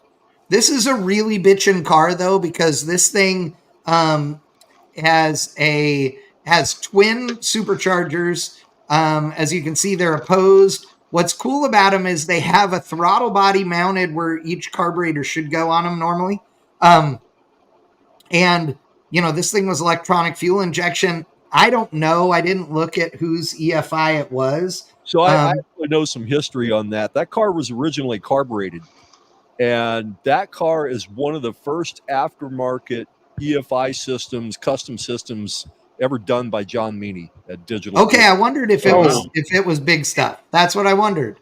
Okay. Yeah, well, but before big stuff, John owned a company called Digital Fuel Injection, DFI, in Wickman, Michigan. And I think when I was working with BDS, I started with BDS in '90, and we were doing some EFI development. And he told me that he had put a system on Matt Hayes' T-Bird, which I was familiar with. I think that car came out in '88 or '89, and in about '90 they put the EFI on it. Did it have the twin superchargers on it when it was carbureted? Yeah. Wow. Do you know anything about it from then? I mean, did they have like an auxiliary, like any, button operated nozzle to fuel this thing to get it to fire up since it was so far for the carburetors? Don't remember that. I don't. I just don't remember that. And it may not need it because the superchargers, I mean, you own blower cars. Like blower cars fire like up, Yeah, but with a typical supercharged car, your gravity is your friend. The carburetors are the blower and all that kind of stuff. God, it's been so long since I messed with a carburetor. I'm not sure which end I'd start on one. That's awesome. I don't know. Brett's car is a little cold-blooded. Well, it is now. We fixed the vacuum leak, and the ECU has not relearned. It spent a lot of time with a vacuum leak, so it tried to heal itself. Right. Yeah. It adapted, and now it has to readapt. I love this little Vega. I would totally own this thing. I mean, this is, OG with the tunnel ram small block. It looks like a big tire. It's really only like a 29 1250 or something, but on that little car, on a Vega, that is a big tire. Yeah, exactly. But I love this thing. In that photo, you can see on the floor there was like just bare floor on it. But Sunday he broke out a photo album of the entire build of that car, and there was like a line of people, like one of the thumb through it just to look at the photos on it, and I was just like, I'm not waiting on this, but I mean, that cool, was pretty cool that there was history to that car. Yeah, that car came out, I think it was in the late 70s, when that movement was just getting started. A lot of people credit Scott Sullivan for starting the Pro Street movement. I don't know if that's true or not, but I would definitely give him credit for making it as popular as it became. Well, the person that made Vegas popular would be Grumpy. Well, yeah, that too. There was a lot of Vegas. Hell, Don Hardy made a career out of V8 Vega conversions. Yeah. Oh yeah, literally. Yeah. Well, I have to say that, Scott Sullivan's Nova is the car that is credited with being like the first Pro Street car, Rick Dobberton was right there with him with his Nova, which was also at the show that we'll show here in a second.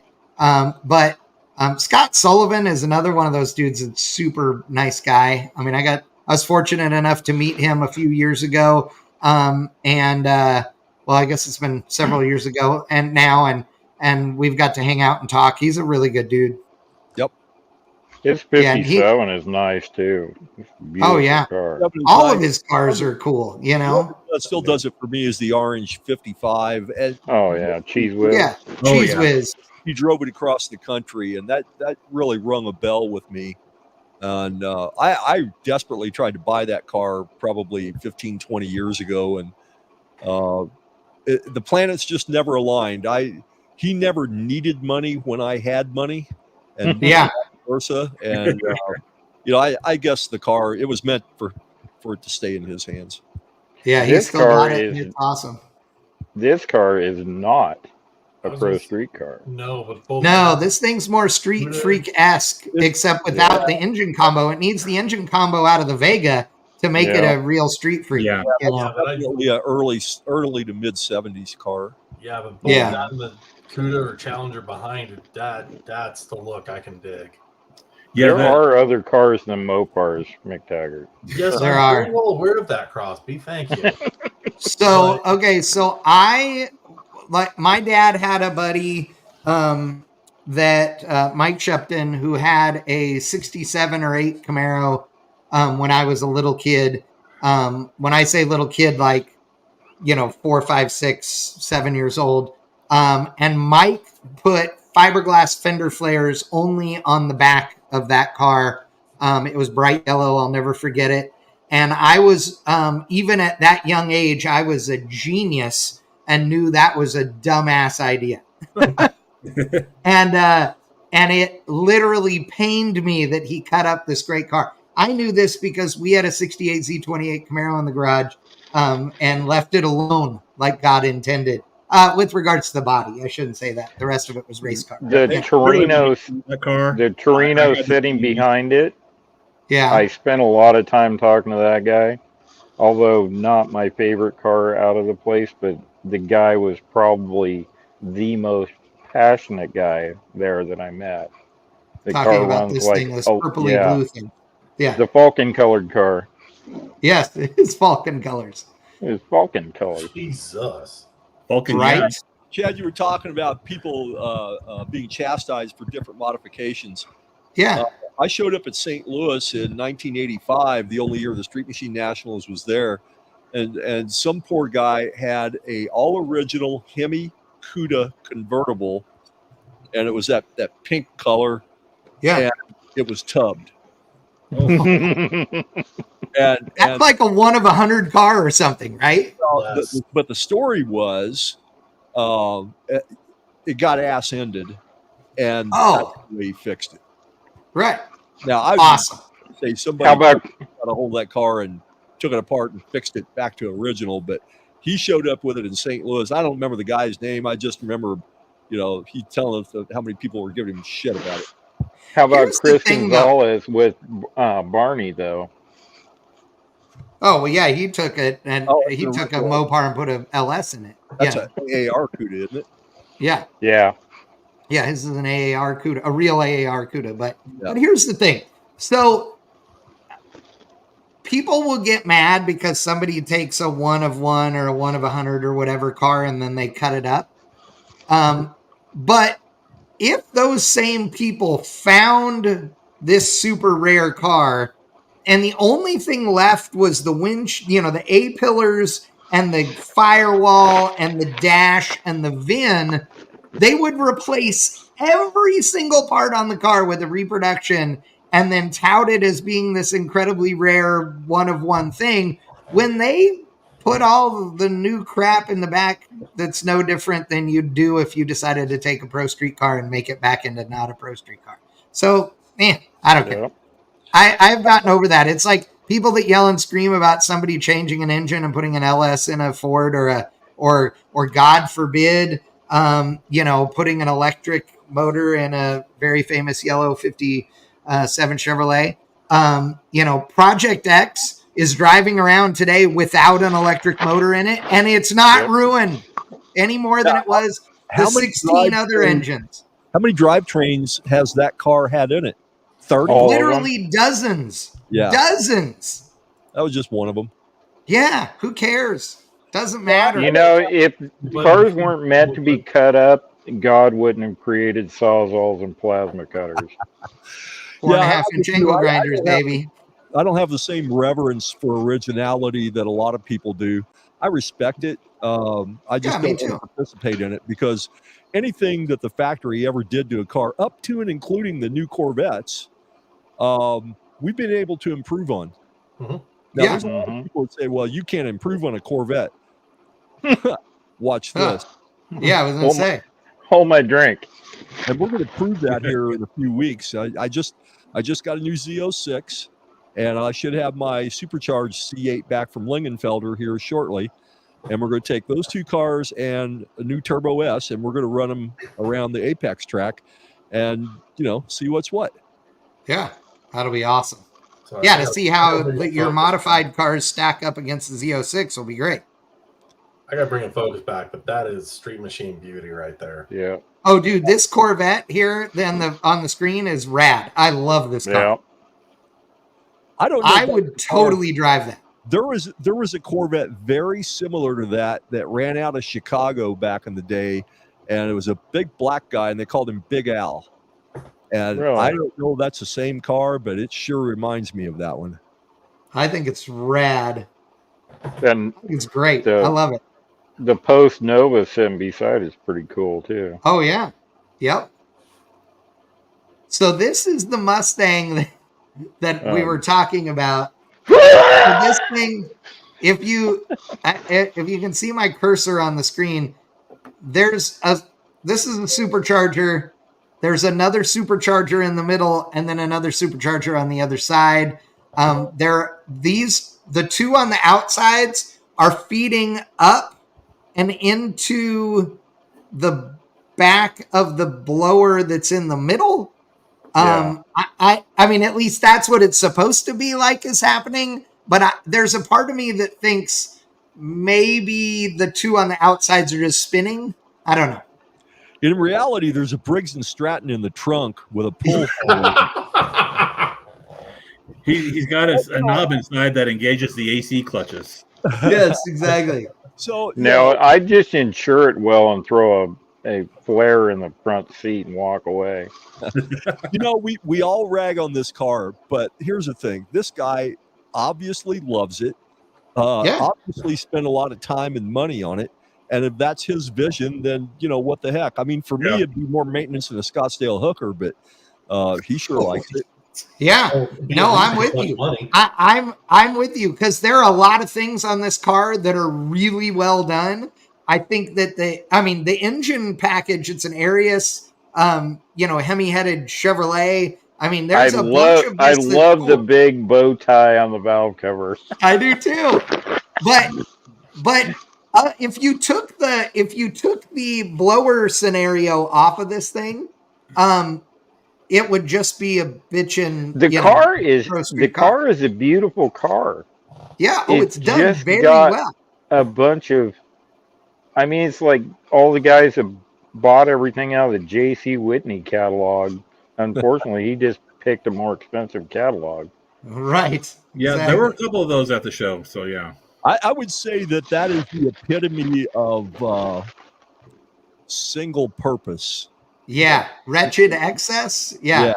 The most compliments I got out of people about Brett's car this weekend when the hood was closed was how cool it looked just with the top of the pulley and the scoop sticking out of the hood. Oh yeah. Well, because it's injected, cool they so it's so much shorter. Yeah. It reminds me of Fat Jack's car. Like, his scoop had just only the top 3/4 of the hat were sticking out. Oh, yep. Fat Jack is fucking mean. So I went to a extreme amount of work to make that happen because back in the day, Ford's had a front distributor, right? So Craig Railsback and I built a right angle distributor. And he'd built some of these before, but we took some scrap parts at BDS and we built this thing.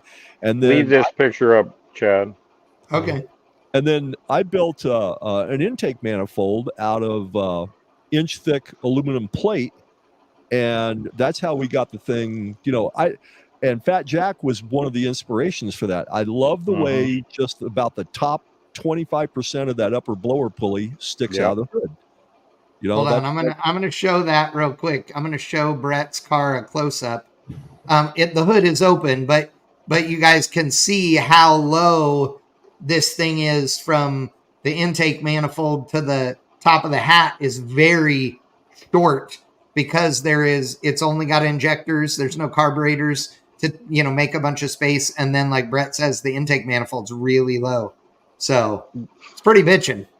There's all kinds of other good things about that too, from a packaging standpoint. Like the belt is shorter. I mean, all the things. So there was a number of people the other day that didn't think that thing runs, and I'm like, really? Trust me, it runs. I drove it in here. 198 or 698 horsepower on Jasper engines dyno in 1995, which is awesome. And it got 18 miles a gallon across the country. That's amazing. Yeah. That's because you coasted all the way down the mountain. Yeah, that's what made the difference. Yeah. Put that blue Mustang back up. Oh, God. Oh, that's too easy. Too easy. So this Mustang, I walked by this thing, and I got to tell you, this thing is rad. Who built it? Bobby I Alloway. have no idea. Bobby Alloway. Bobby Alloway. No way. Yep. Wow. He built it for a customer, I think, out of Memphis named George. Thanks for spoiling that one, by the way, Brett. Sorry. Yeah, I can't remember. It was George something. He's built several cars for that customer. It is. This is just an absolutely beautiful car. Yeah, it is. You can tell it's an Alloway car because it doesn't have any mirrors on it. And it's raked as far as you can. Oh yeah. But it's not black. Yeah, that's the amazing part. Well, because and for those of you watching and you go, okay, why does that matter? Bobby Alloway believes that every car should be black. If you want color, then you flame that black car. Yeah, he went to the Henry Ford School of Colored Choices. Well, and I don't remember what paint company he uses, so I'm not going to say because I don't know what it is. I think but it's whoever PPG, it is, maybe there is an actual Alloway black that is a black that he developed with them. Like, I want it blacker than that. And it's black. Mm-hmm. Crazy black. But this one is not, and that's weird. But I like it. It's just a freaking beautiful car. And McTaggart loves that car beside it, I know. Yeah, the Belvedere. Oh yeah. Yeah. One of the first. Brett was about to say something about being an Alloway shop, though. Oh yeah, so I was in Alloway shop a couple of times over the years, and it just reminded me that we talked about Alan Johnson, and we talked about Trepanier, and there's dozens of other shops around, hundreds, and I've been in a lot of them, and for the most part, they are very, very average looking. When a lot of people that go, that if they've not been to one of these major name brand builder shops, they expect, I don't know what they expect, like the Garage Mahal or something, but they're basically body shops.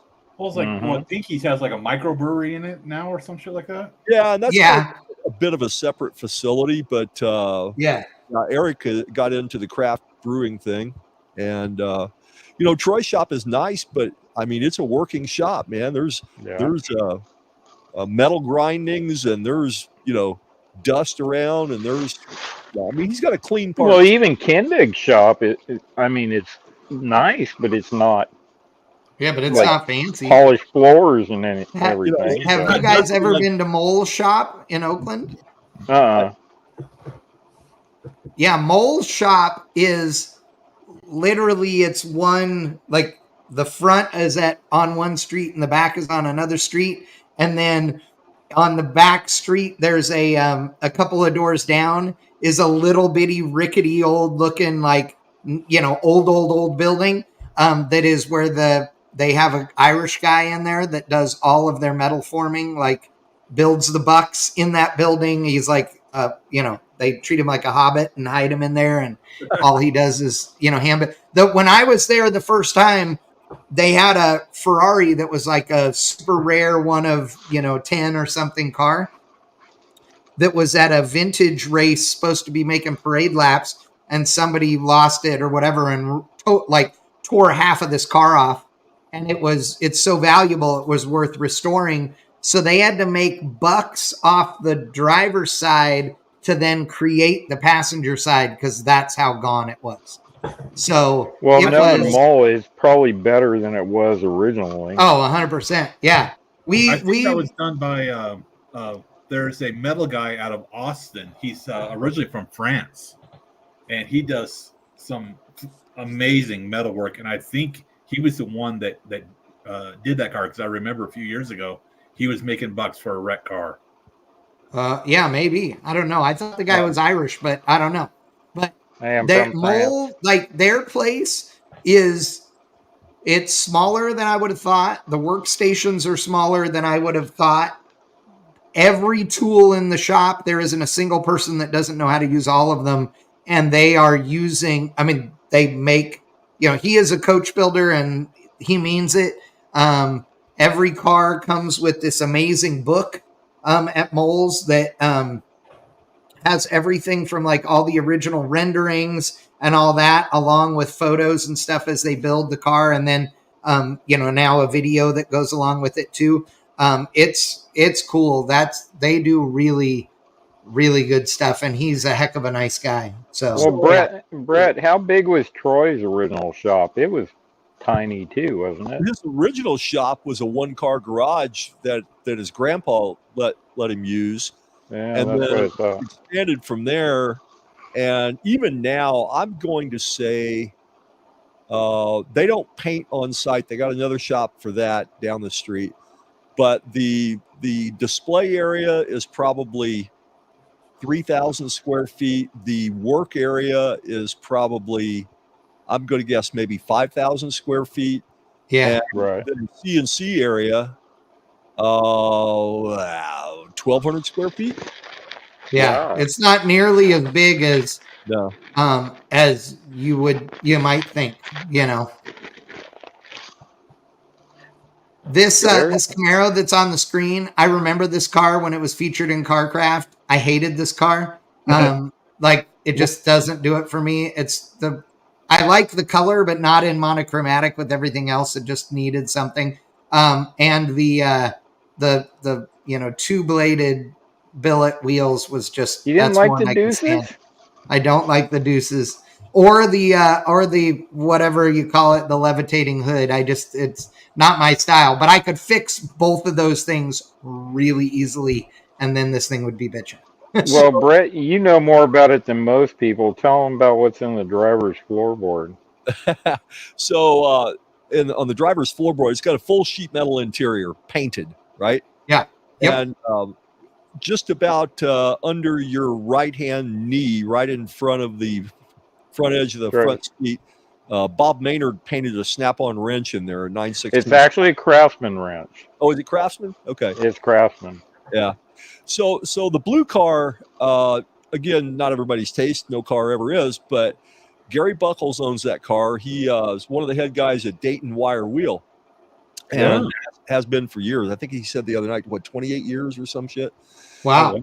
And this was one of the first cars that didn't really pretend to be anything it was not. It's got a plain small block with a factory EFI. It might even be aftermarket, but it looks like a factory EFI, and an automatic and air conditioning. He just drove he must have 30,000 miles on this car. He drives it everywhere. Well, yeah, I think that it was one of the things, one of the articles I remember reading about, it had it's a 375 horse small block. Like it, like you said, it wasn't pretending to be 1,000 horsepower thing.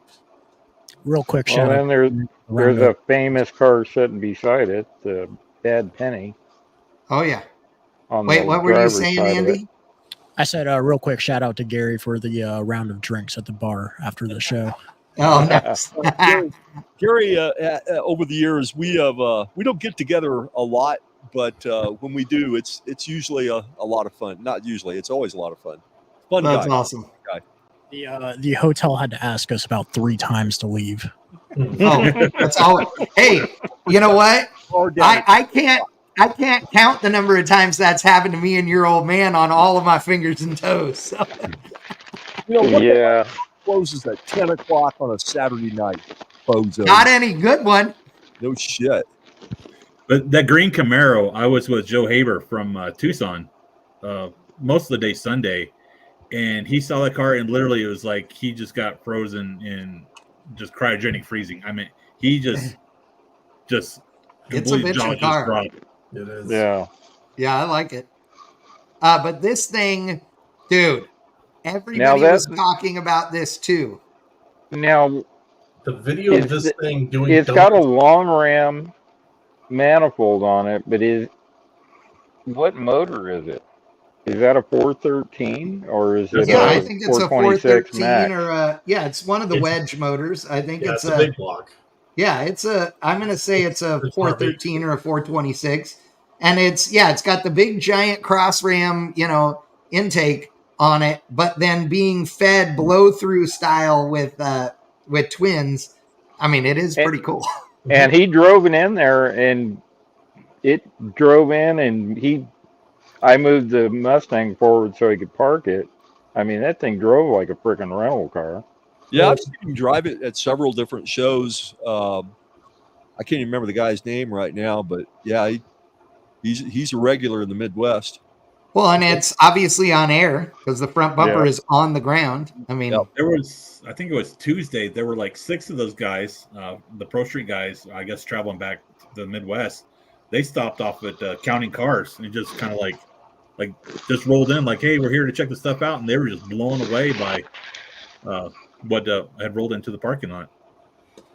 This video I've got this thing whipping donuts in we're not talking like dust though. We're talking like there's about a foot of snow on the ground. This thing's just in the middle of an intersection of a teenager whipping donuts. That's awesome. Perfect. I love that. I'm not a Mopar guy by any sense of the word, but I've always liked the long ram max wedge style motors. Yep. They're just so freaking cool. It's the right amount of out there. Yeah. Functions, I agree. There's science to it. Yet there's that in shock factor when you see it. It's like this should not work, but it does, and it works well. Rick P asking if the blue Camaro is a fresh build. No, it is not. It is original, and as far as I know, has not been restored. And so it is out in from the 90s. It came out in 1990 or 91. Yeah. There were a variety of cars in that building, obviously. Brett's Mustang again. This thing is this is a cool car for a couple of reasons. A, I'm a 69 Camaro guy, and I like a Pro Street 69 Camaro. But the other cool thing about this car is it's a stick shift because it's a real 69 Z28. And it's owned by Rod Sabry. And that thing was painted in 82 or something? Yeah. And it's car in the building. It's still got the M22 in it. It is obviously blown, but it's a small block. And again, it's Rod Sabry or Saburi. I don't know how you pronounce his name. I can't pronounce his name. Rod's cars were unusual in the fact that they actually performed in the manner that everybody perceived them. Correct. Right. Yes. This and then mine included, I made a lot of horsepower, but I built that car with a 110 stick welder or a Daytona MIG welder. If it ever got hooked up, it'd probably fall in half. Sabori built race cars and then made them look great. Yeah. And he was very famous for his Corvettes. Yeah. And still, that's his business, is buying and selling Corvettes, from what I understand. Right. He has crazy, when you on his Facebook page, he'll post up oh my God, I just found this, in a barn kind of stuff, and we're gonna clean it up. This is a keeper, or we're gonna sell it, or whatever. And they're always, mid-year Corvettes and stuff, a jillion of them. So he's best known for what? What year is that thing? A 53, 54, the white car? And it's funny you say that's the one he's most known for. We all knew the car before that, but that is probably his most famous one. You're right, but he ran the fastest streetcar circuit in the early 90s with that car, didn't he? Yeah. Uh-huh. Yep. quite successfully, if I remember. Oh yeah. This I guy, don't I know who can't owns remember this his name. 65, but I like this thing. I talked to him a little bit when we were there on Wednesday. His grandfather bought the car new and gave it to him. That was his high school car, and he's had it ever since. Wow. That's cool. And then the blue car sitting behind it, we all know that one well. Yep. Yeah. Strange. Yep. Yeah. Tim Strange and his dad built this thing. It's cool because it's a stick car. It's low. It's a big block. It's sort of a throwback. It's not really a pro street car, but it still has that that flavor to it. So it's cool. Tim and I, Tim actually organized a transporter that brought my car out and his car and a few others. And we had a very, very brief conversation about, we've both driven our cars across the country before, these two cars.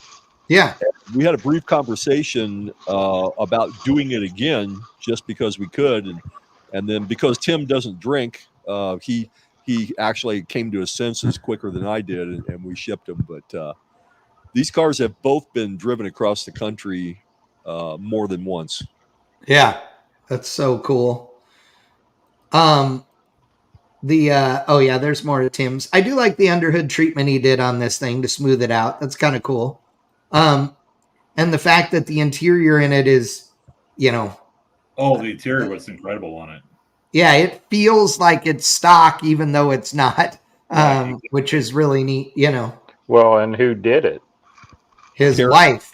Yeah.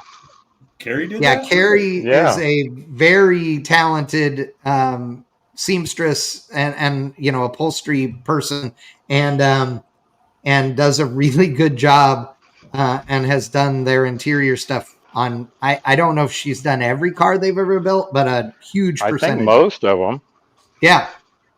Yeah, I didn't realize this thing here, this Impala, it made me think of Chuck Schradel's car, obviously, but I really wish Chuck's car had been there. Chuck's car is one of the most obnoxious pro street cars on the planet, and I love it. Chuck was my first phone call when I decided to take the Mustang out there because, we've been friends for, since the mid 80s. And I thought, man, that'd be great if he could bring his car out and haul mine too, because he was the one that hauled it out to the Peterson Museum to start the Power Tour in '97. And he still has that car. And, his car actually runs on alcohol. Yep. I have driven it on several occasions. One time with Freiberger riding shotgun, whining like a bitch because it was his eyes were burning from the methanol as we turned the corner at the Hard Rock in Vegas, and we turned the corner and I lined the thing up in low gear and wood the thing and go through all three gears with this big giant 400-foot smoky burnout in front of the Hard Rock. Dyer was there and all kinds of people, and we go down the street, turn around, come back in, pull up in front of the trailer, lay that thing on his balls. Freiberger's still sitting there crying, going, "It was cool, but God, how do you drive that thing?" And I'm like, "I don't know what you're talking about." And then here came the cops, and they're like, "Did that thing just go down the street?" Nope. Dyer was like, the senior statesman, and he's like, "Officer, these are show cars. They don't really run. The thing's hot, whatever." The cops knew sure as shit it was us. But I think Rick Dyer could sell shit to a sewer pipe. Oh my God, yes. Yeah, 100%. 100%. That was greatness. With Schradel's car, which it's kind of a lighter silver or gray than the one you just showed. Yeah, it's like pewter color, and it's a 65. It's a real 65 Impala SS, and it's an early 65 car, late 65 car. So it actually came factory with a 396 in it instead of a 409, which would have come in the early year cars. So the only racetrack Schradel's car has ever been on in all these years is Putnam Park Road Course. Yes. Oh, that's right. I remember that. I don't remember. Oh yeah. Me. Somebody was in the passenger seat when he did the. Well, he did. So, big tires, short pannered bar at the time. He's changed his suspension now. So as you go down the straightaway at Putnam Park, it's got some elevation change and it's got a little dip. Well, that thing started bouncing, and he's running probably 140 mile an hour, getting ready to brake for turn 1. Oh, and he's like, I thought I was going to have to pull his seats. And I've been around Putnam Park fast with Brett and without. Yeah. And I can tell you that you go into turn 1 a little hot and it gets entertaining in a hurry. Didn't you explore the enormity of the yard? Yeah, that was with Jason. Jason Brady goes, I thought Brady goes off of turn 1 and says he thought for a second, wow, this isn't that bad. Then the car hit the ground again. Yeah, until the car landed. Oh, I love Jason. Holy crap. Awesome. Oh, God. Okay, but this car right here, the J2000 of Rick Dauberton, this car was, I mean, one of the most iconic pro street cars in history. The roll cage is all stainless steel. It's all been molded and polished. It's got 1,500 hours of polishing on that roll cage, he told me. Wow. And it's got twin superchargers and turbos and nitrous. And nitrous. Yeah, it has every power adder on the small block. It has monocoque wheels on it, as you can tell. The body does flip up with hydraulic actuators, and actually these stainless struts right here are put in there, and then it's set down on them so that the actuators are not, always under pressure. But this car it's really nice. Like still today, it's really nice. I was wondering what it was going to look like. I wondered too. I wondered if it would be this good. It's really nice still. So I heard that Matt and Debbie Hay found this thing and bought it. Where was it before then? I don't remember. Because I hadn't seen that car. I saw Rick's Nova a couple of times in Texas over the last 10, 15 years. Oh, yeah. I hadn't seen this car in 40 years. Right. I either, and I don't know where they found it. But I remember grumblings about it that they were, thought they had found it or what have you. I have a feeling that this thing was probably sitting in some private collection that, of somebody that now was really old, and it was sitting there in a corner or something because it wasn't in a barn. No, because it's very good. Like the paint is still, and I mean, I'm sure that they did work to it. Don't get me wrong. I'm sure they buffed it and all that, but this thing does not look like it's repainted, but it's still really nice. Right. Somebody took good care of this thing. Yeah, 100%. The only thing that sucks is I couldn't get a good shot of the interior. Right. The body was hard. All weekend. Yeah. To be honest with you, as cool as this thing is, for the flip up body and all of that, I really wanted to see it sitting on the ground, with the body down and everything too. Well, you know what I mean? Sunday night, it was all closed up, and I was just looking at it because I had plenty of time. Yeah. And it just looked frickin' bitchin'. This thing, I remember when it came out, I read the article on this thing 58 times, and I remember that it had the narrowest 9-inch you could put under the thing, and still have links, for the suspension. I mean, literally the space between the tires is there is less than a foot. It's a solid. Yeah. There is no space.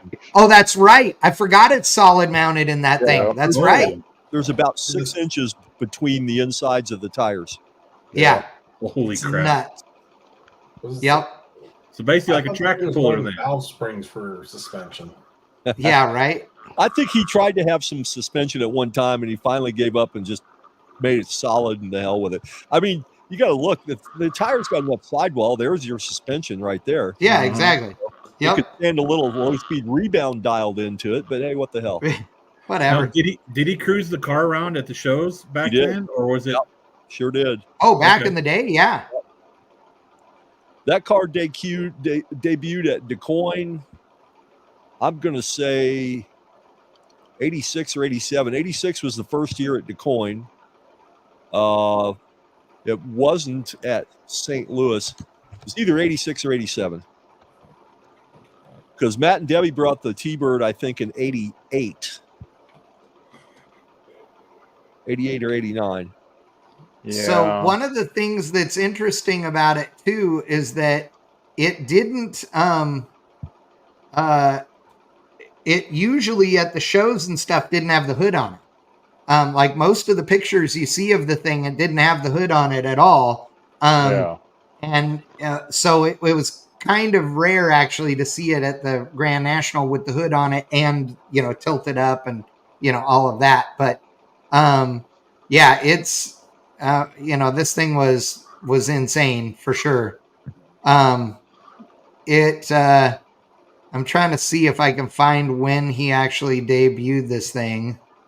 Yeah, it's got an all aluminum 350 under the hood with dual Magnuson superchargers, dual Rotomaster turbos, and a 20-port nitrous system. Brett, that's a Donovan block, isn't it? I would have to think so. Probably. Yeah. It would either have to be Rodeck or Donovan, wouldn't it? It was before GM was producing aluminum Oh, blocks. yeah. Well, So it says well, there was only engine, like the engine, the aluminum 4-speed Lenko was fully polished, while the solidly mounted Dana 60 measured just 25 inches in total axle flange to axle flange width, which left just 8.25 inches between the sidewall bulges. Yep. There you go. oh my Awesome. God. Yeah. You know, it's one of those things. On one hand, you can point to it and say, it's useless. It's absolutely useless. Well, you know what? So is that Picasso hanging on your wall that you paid $500 for or whatever. It's a piece of art. That's it. And you know what? If just like that Picasso, it puts smiles on people's faces. Absolutely. Yeah. And you know what? In the world we live in today, you know, a lot of people could use a little bit of thought into putting more smiles on people's faces. Let me tell you, you know. So it's only Pro useless Street to should people that have definitely no not use be for dead it. because everybody smiles around a Pro Street car. I don't know. It's the fabrication on this car is just over the top, though. Oh, it is. But you know, Rick's that kind of guy. I mean, he just obsesses with that kind of stuff. 100%. Yeah, it's his personality. You know, it's almost an autistic obsession. Right. Especially well, okay, but here in this picture, here's one thing that shows that. Okay, so in the bottom right-hand corner, you see here's the carburetor. Okay, well, up here in the middle, you can see that here is this scoop that when the hood is closed, forces the air to actually go straight down into the carburetor. This isn't a race car. This thing's probably never been 100 miles an hour in its whole life. So it doesn't matter. That hood scoop could be wide open. This thing would run perfectly fine without it. But that's the kind of detail. That's the one thing I always wondered about this car, why it had the scoop on it at all. Well, I don't know that thing. I was going to say, I don't think it needed it. Was you got to remember, this was way before the less is more concept was ever even thought about. Oh, God, right. Like anti that. I want to say it was probably paying homage to Warren Johnson with his Pro Stock.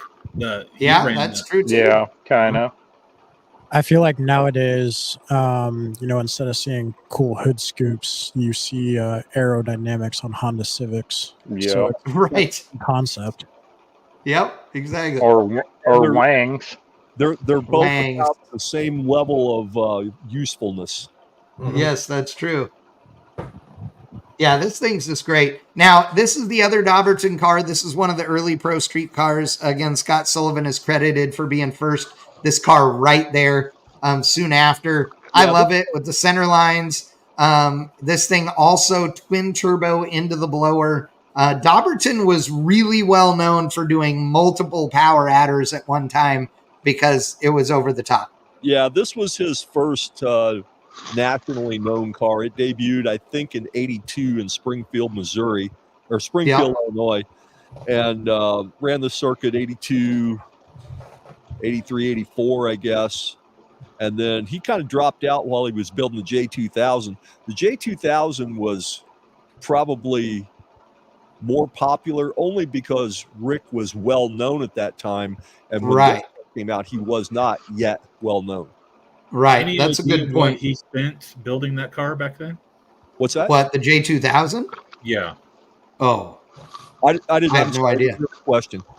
How much do you think he spent on the J2000? Money wise, Yeah. I'll bet not much because of this car. Manufacturers would provide goods and services for, the pro street movement at that time was the pinnacle of hot rodding. So manufacturers already had figured out that if they can get their parts on, a high-end magazine car, that it's worth their while to put those parts out at little or no cost. So I'll bet he I'm sure he had 1 million hours into it, but he didn't have as much cash. Yeah, I'll bet he had, even like my car, I had probably 4,000 hours in my car, but I bet I didn't have 15 grand in the whole car. Right. The J2000, I'm going to guess at that period of time, he probably had, I don't know, 7,000 or 8,000 hours in that car. But he may have only had, I don't know, he may have only had 20 or 25 grand in it. Who knows? Maybe not that much. Yeah. It was like Gizmo. I only had, I think I had 19 grand in that car. Yeah. But I had a You shit had ton of thousands hours. and thousands of hours. Yeah.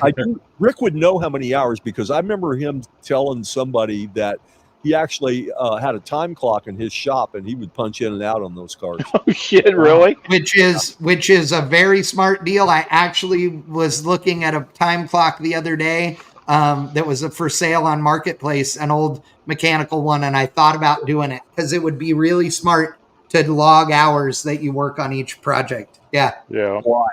So It was just for your own curiosity. It Yeah. would just make you feel bad. It's like keeping track of all the money. I've built and sold several cars at Barrett Jackson, and everybody asked, "Well, did you make any money?" I said, "It depends on when you quit counting." Yeah. Well, the famous line about the 33, I asked Brett, and this is obviously after 4 or 5 drinks, what do you think it's going to go for? And he goes, it's going to be a slim margin, somewhere in between 50 and 450. Yeah. Well, when the 33 came out on the cover of Hot Rod magazine, Freiberger asked me some very, very specific questions about that car. One of which, how much it cost to build. And I said, well, it's hard to say, but if I had to reproduce this car, it'd probably be 300 grand. Right. Which stirred up the biggest shit show on the planet. Yeah, there was, had a conversation with the owner of Factory 5 after that, and he sure wish I wouldn't have spit that out. Yeah. At that time, he was selling a $25,000 kit that they were promoting that you could put it together for another $25,000. Yeah, but you had to spend 300 on it to make it right. Well, to that level, yeah. I'm being facetious, but Factory 5 is right. You could buy that car for 25 grand. You could finish it for another 25 grand in parts. I chose to take it to a much, much different level, and that's why I had 3,000 hours in the car. Right. Exactly. If you That's why, there were a couple of people that came to the TCI booth, and they were like, "Oh, is that Brett Vocal's 33?" And oh, no, my car, no, Yeah. not even the right year. Yeah, Brett's exactly. 33. This was a 32. It's like Brett's was fiberglass. This is metal. This is and they're steel. like, Yeah. and they're like, oh, okay. Yeah. But the 33 is why I built this car. Yeah, exactly. Me and Brett are the only ones that like driving that car. Yeah.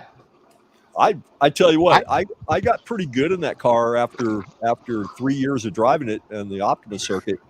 But that last year, after the Optima race, Randy Popst climbed in that car, And he was a celebrity driver at Optima that year. He climbed in my car and a few others. And I rode with him. And mind you, I had 3 seasons on that car. First time he ever stood next to the car, he took 5 seconds a lap off my lap time. Wow. Yeah. And Well, how about when Dave Posey got in it at the Big Track at Willow? Oh, yeah. Remember that? Yep. That was I have to freaking say, different. of all the cars that you've had, and I've been fortunate because you're awesome and let me drive your stuff. I've driven so many of your cars, and there are certain ones that are special to me for different reasons. But I will say that one of the just most pure fun cars to drive was your silver Mustang.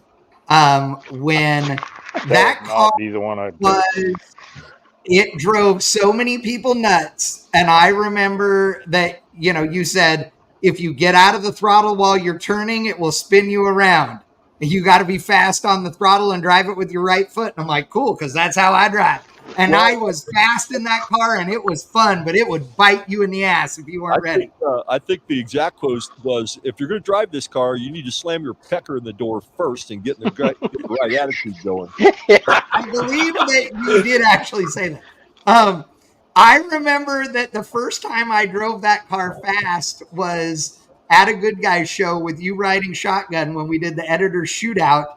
And we went through the finish line as sideways as could be with the thing on the limiter, and we're leading, and we pull in the pits, and everybody goes, "Oh my God, weren't you afraid of the wall over there?" And I'm like, "What wall? What are you talking about?" Because we're racing, not looking at, you look at the wall, you're going to run into the wall. Brett and I are looking at each other. I'm like, we didn't hit any cones. I don't know. Was there a wall next to the cones? Because I didn't hit them. So, I know we're getting off track here a little bit, but I got to tell another story about an autocross lap with Mark Metters from Good Guys. So we built that yellow Camaro for him there at Ride Tech. We had, oh my God, 6,000 hours in this thing or some crazy that stuff. Is beautiful. And 69 Camaro, really pretty car. Yep. And Mark, as Chad would say, all of them. Yeah. So he comes to me at Scottsdale where we delivered the car to him, and he goes, "You got to take me for a lap through the autocross." All right, that's fine. And I said, "Don't be alarmed," because the first straightaway was like the whole length of the track, and then there's a hard right-hand turn, and you come back the other way, and it gets a little close to the fence, not terrible.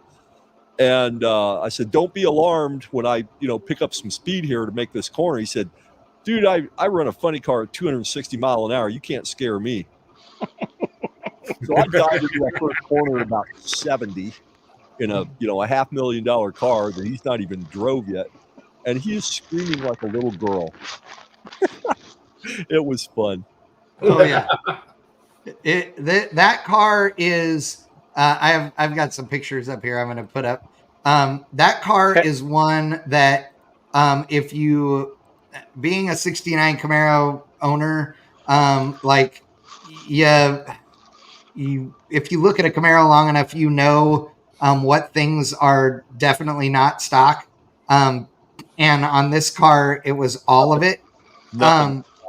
Every has been massaged. Yeah, and I think my favorite part of that car was when I walked into the shop and Kurt had it in there and the doors were welded shut. And he cut them back I was there open. with you.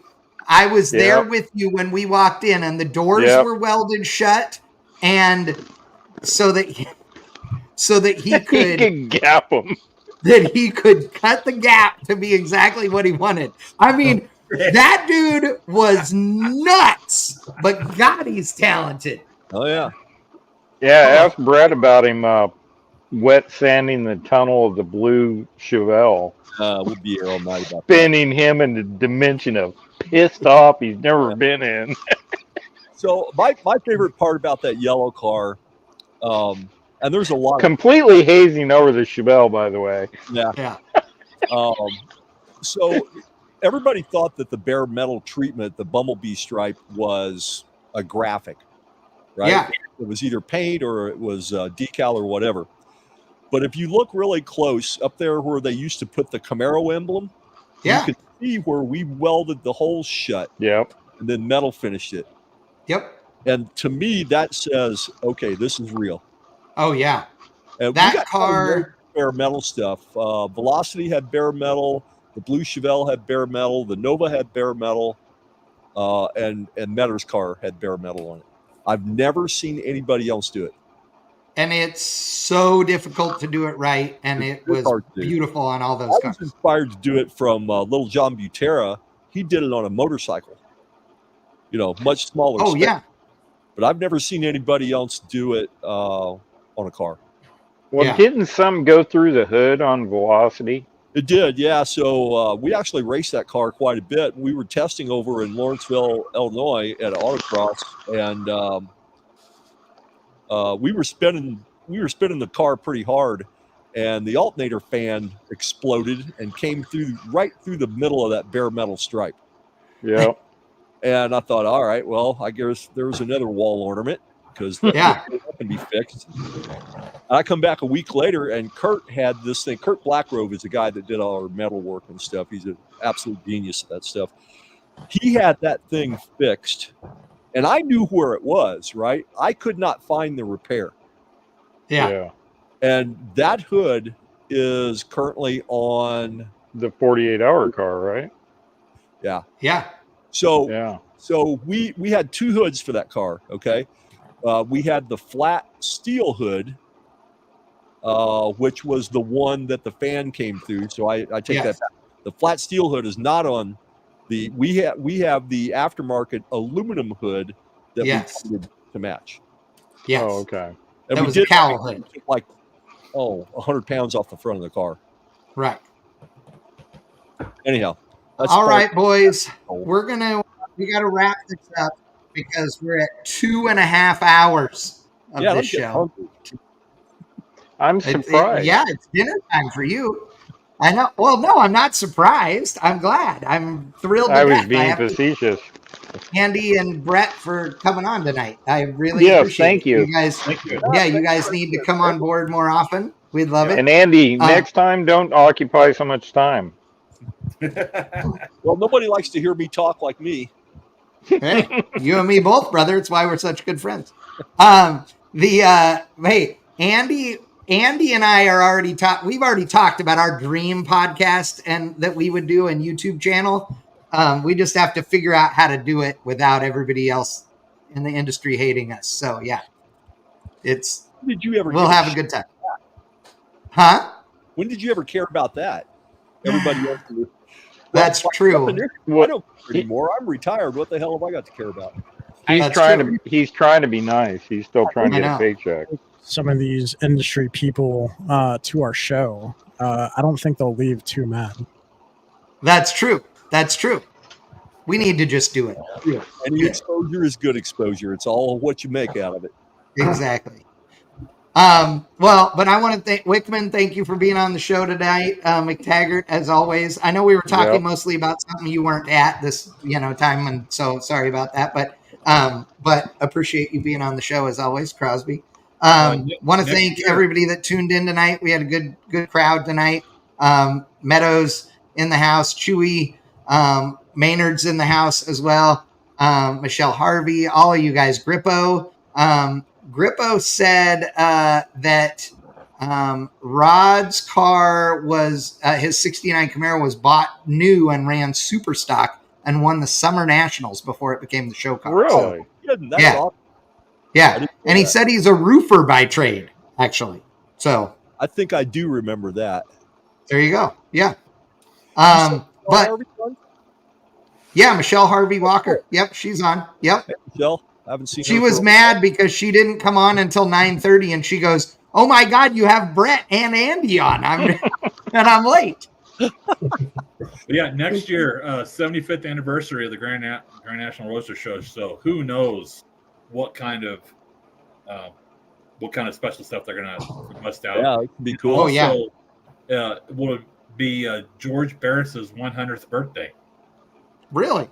So yeah, I'm assuming there's going to be a big Barris display. So Oh, I'm sure. Well, shout out to Kevin Doyle too, who kind of organizes that deal, and he's the one that shamed me into bringing that Mustang out there, and I'm glad he did. I had a good time. Well, it was bitching, and I have to say that because of the attention that all of the pro street cars got, I'm sure that they will be doing it again. I mean, they're never without any, but it's definitely cool. To wrap up the show, though, I want to share Cotton's photos. Cotton sent me, everybody knows Cotton and Newbern.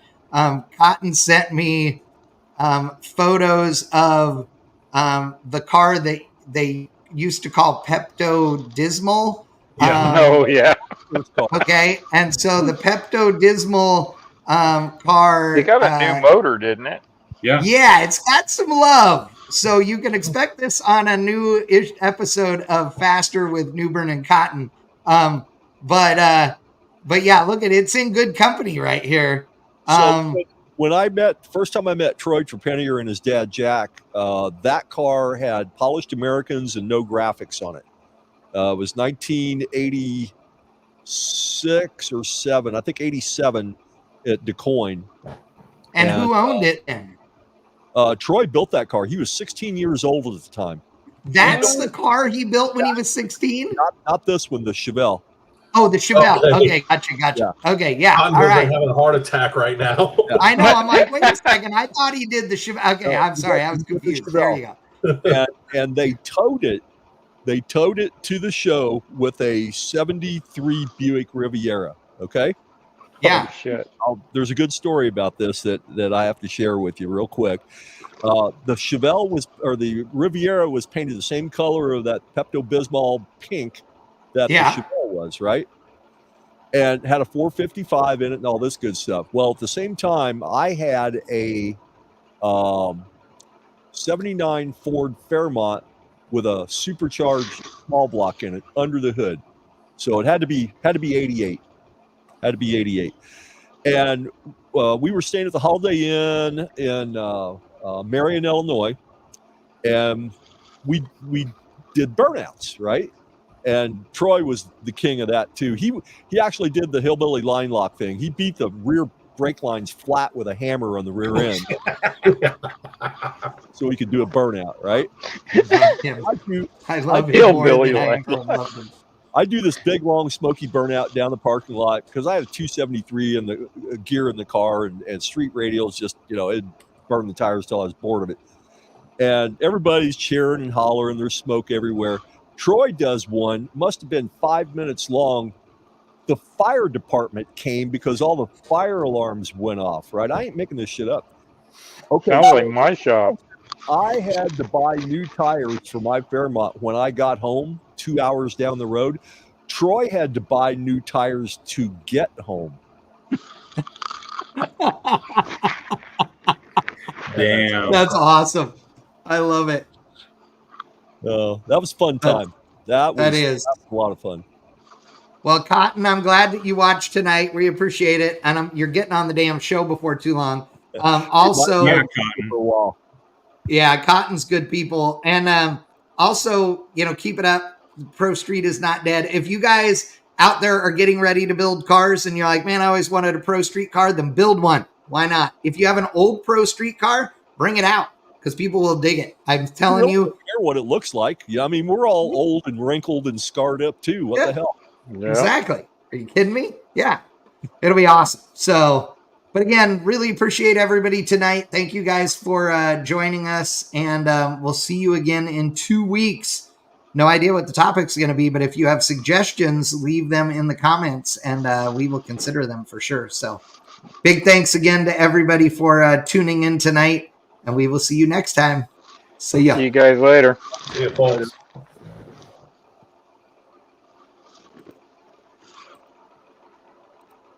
That's fucking 2.5 hours.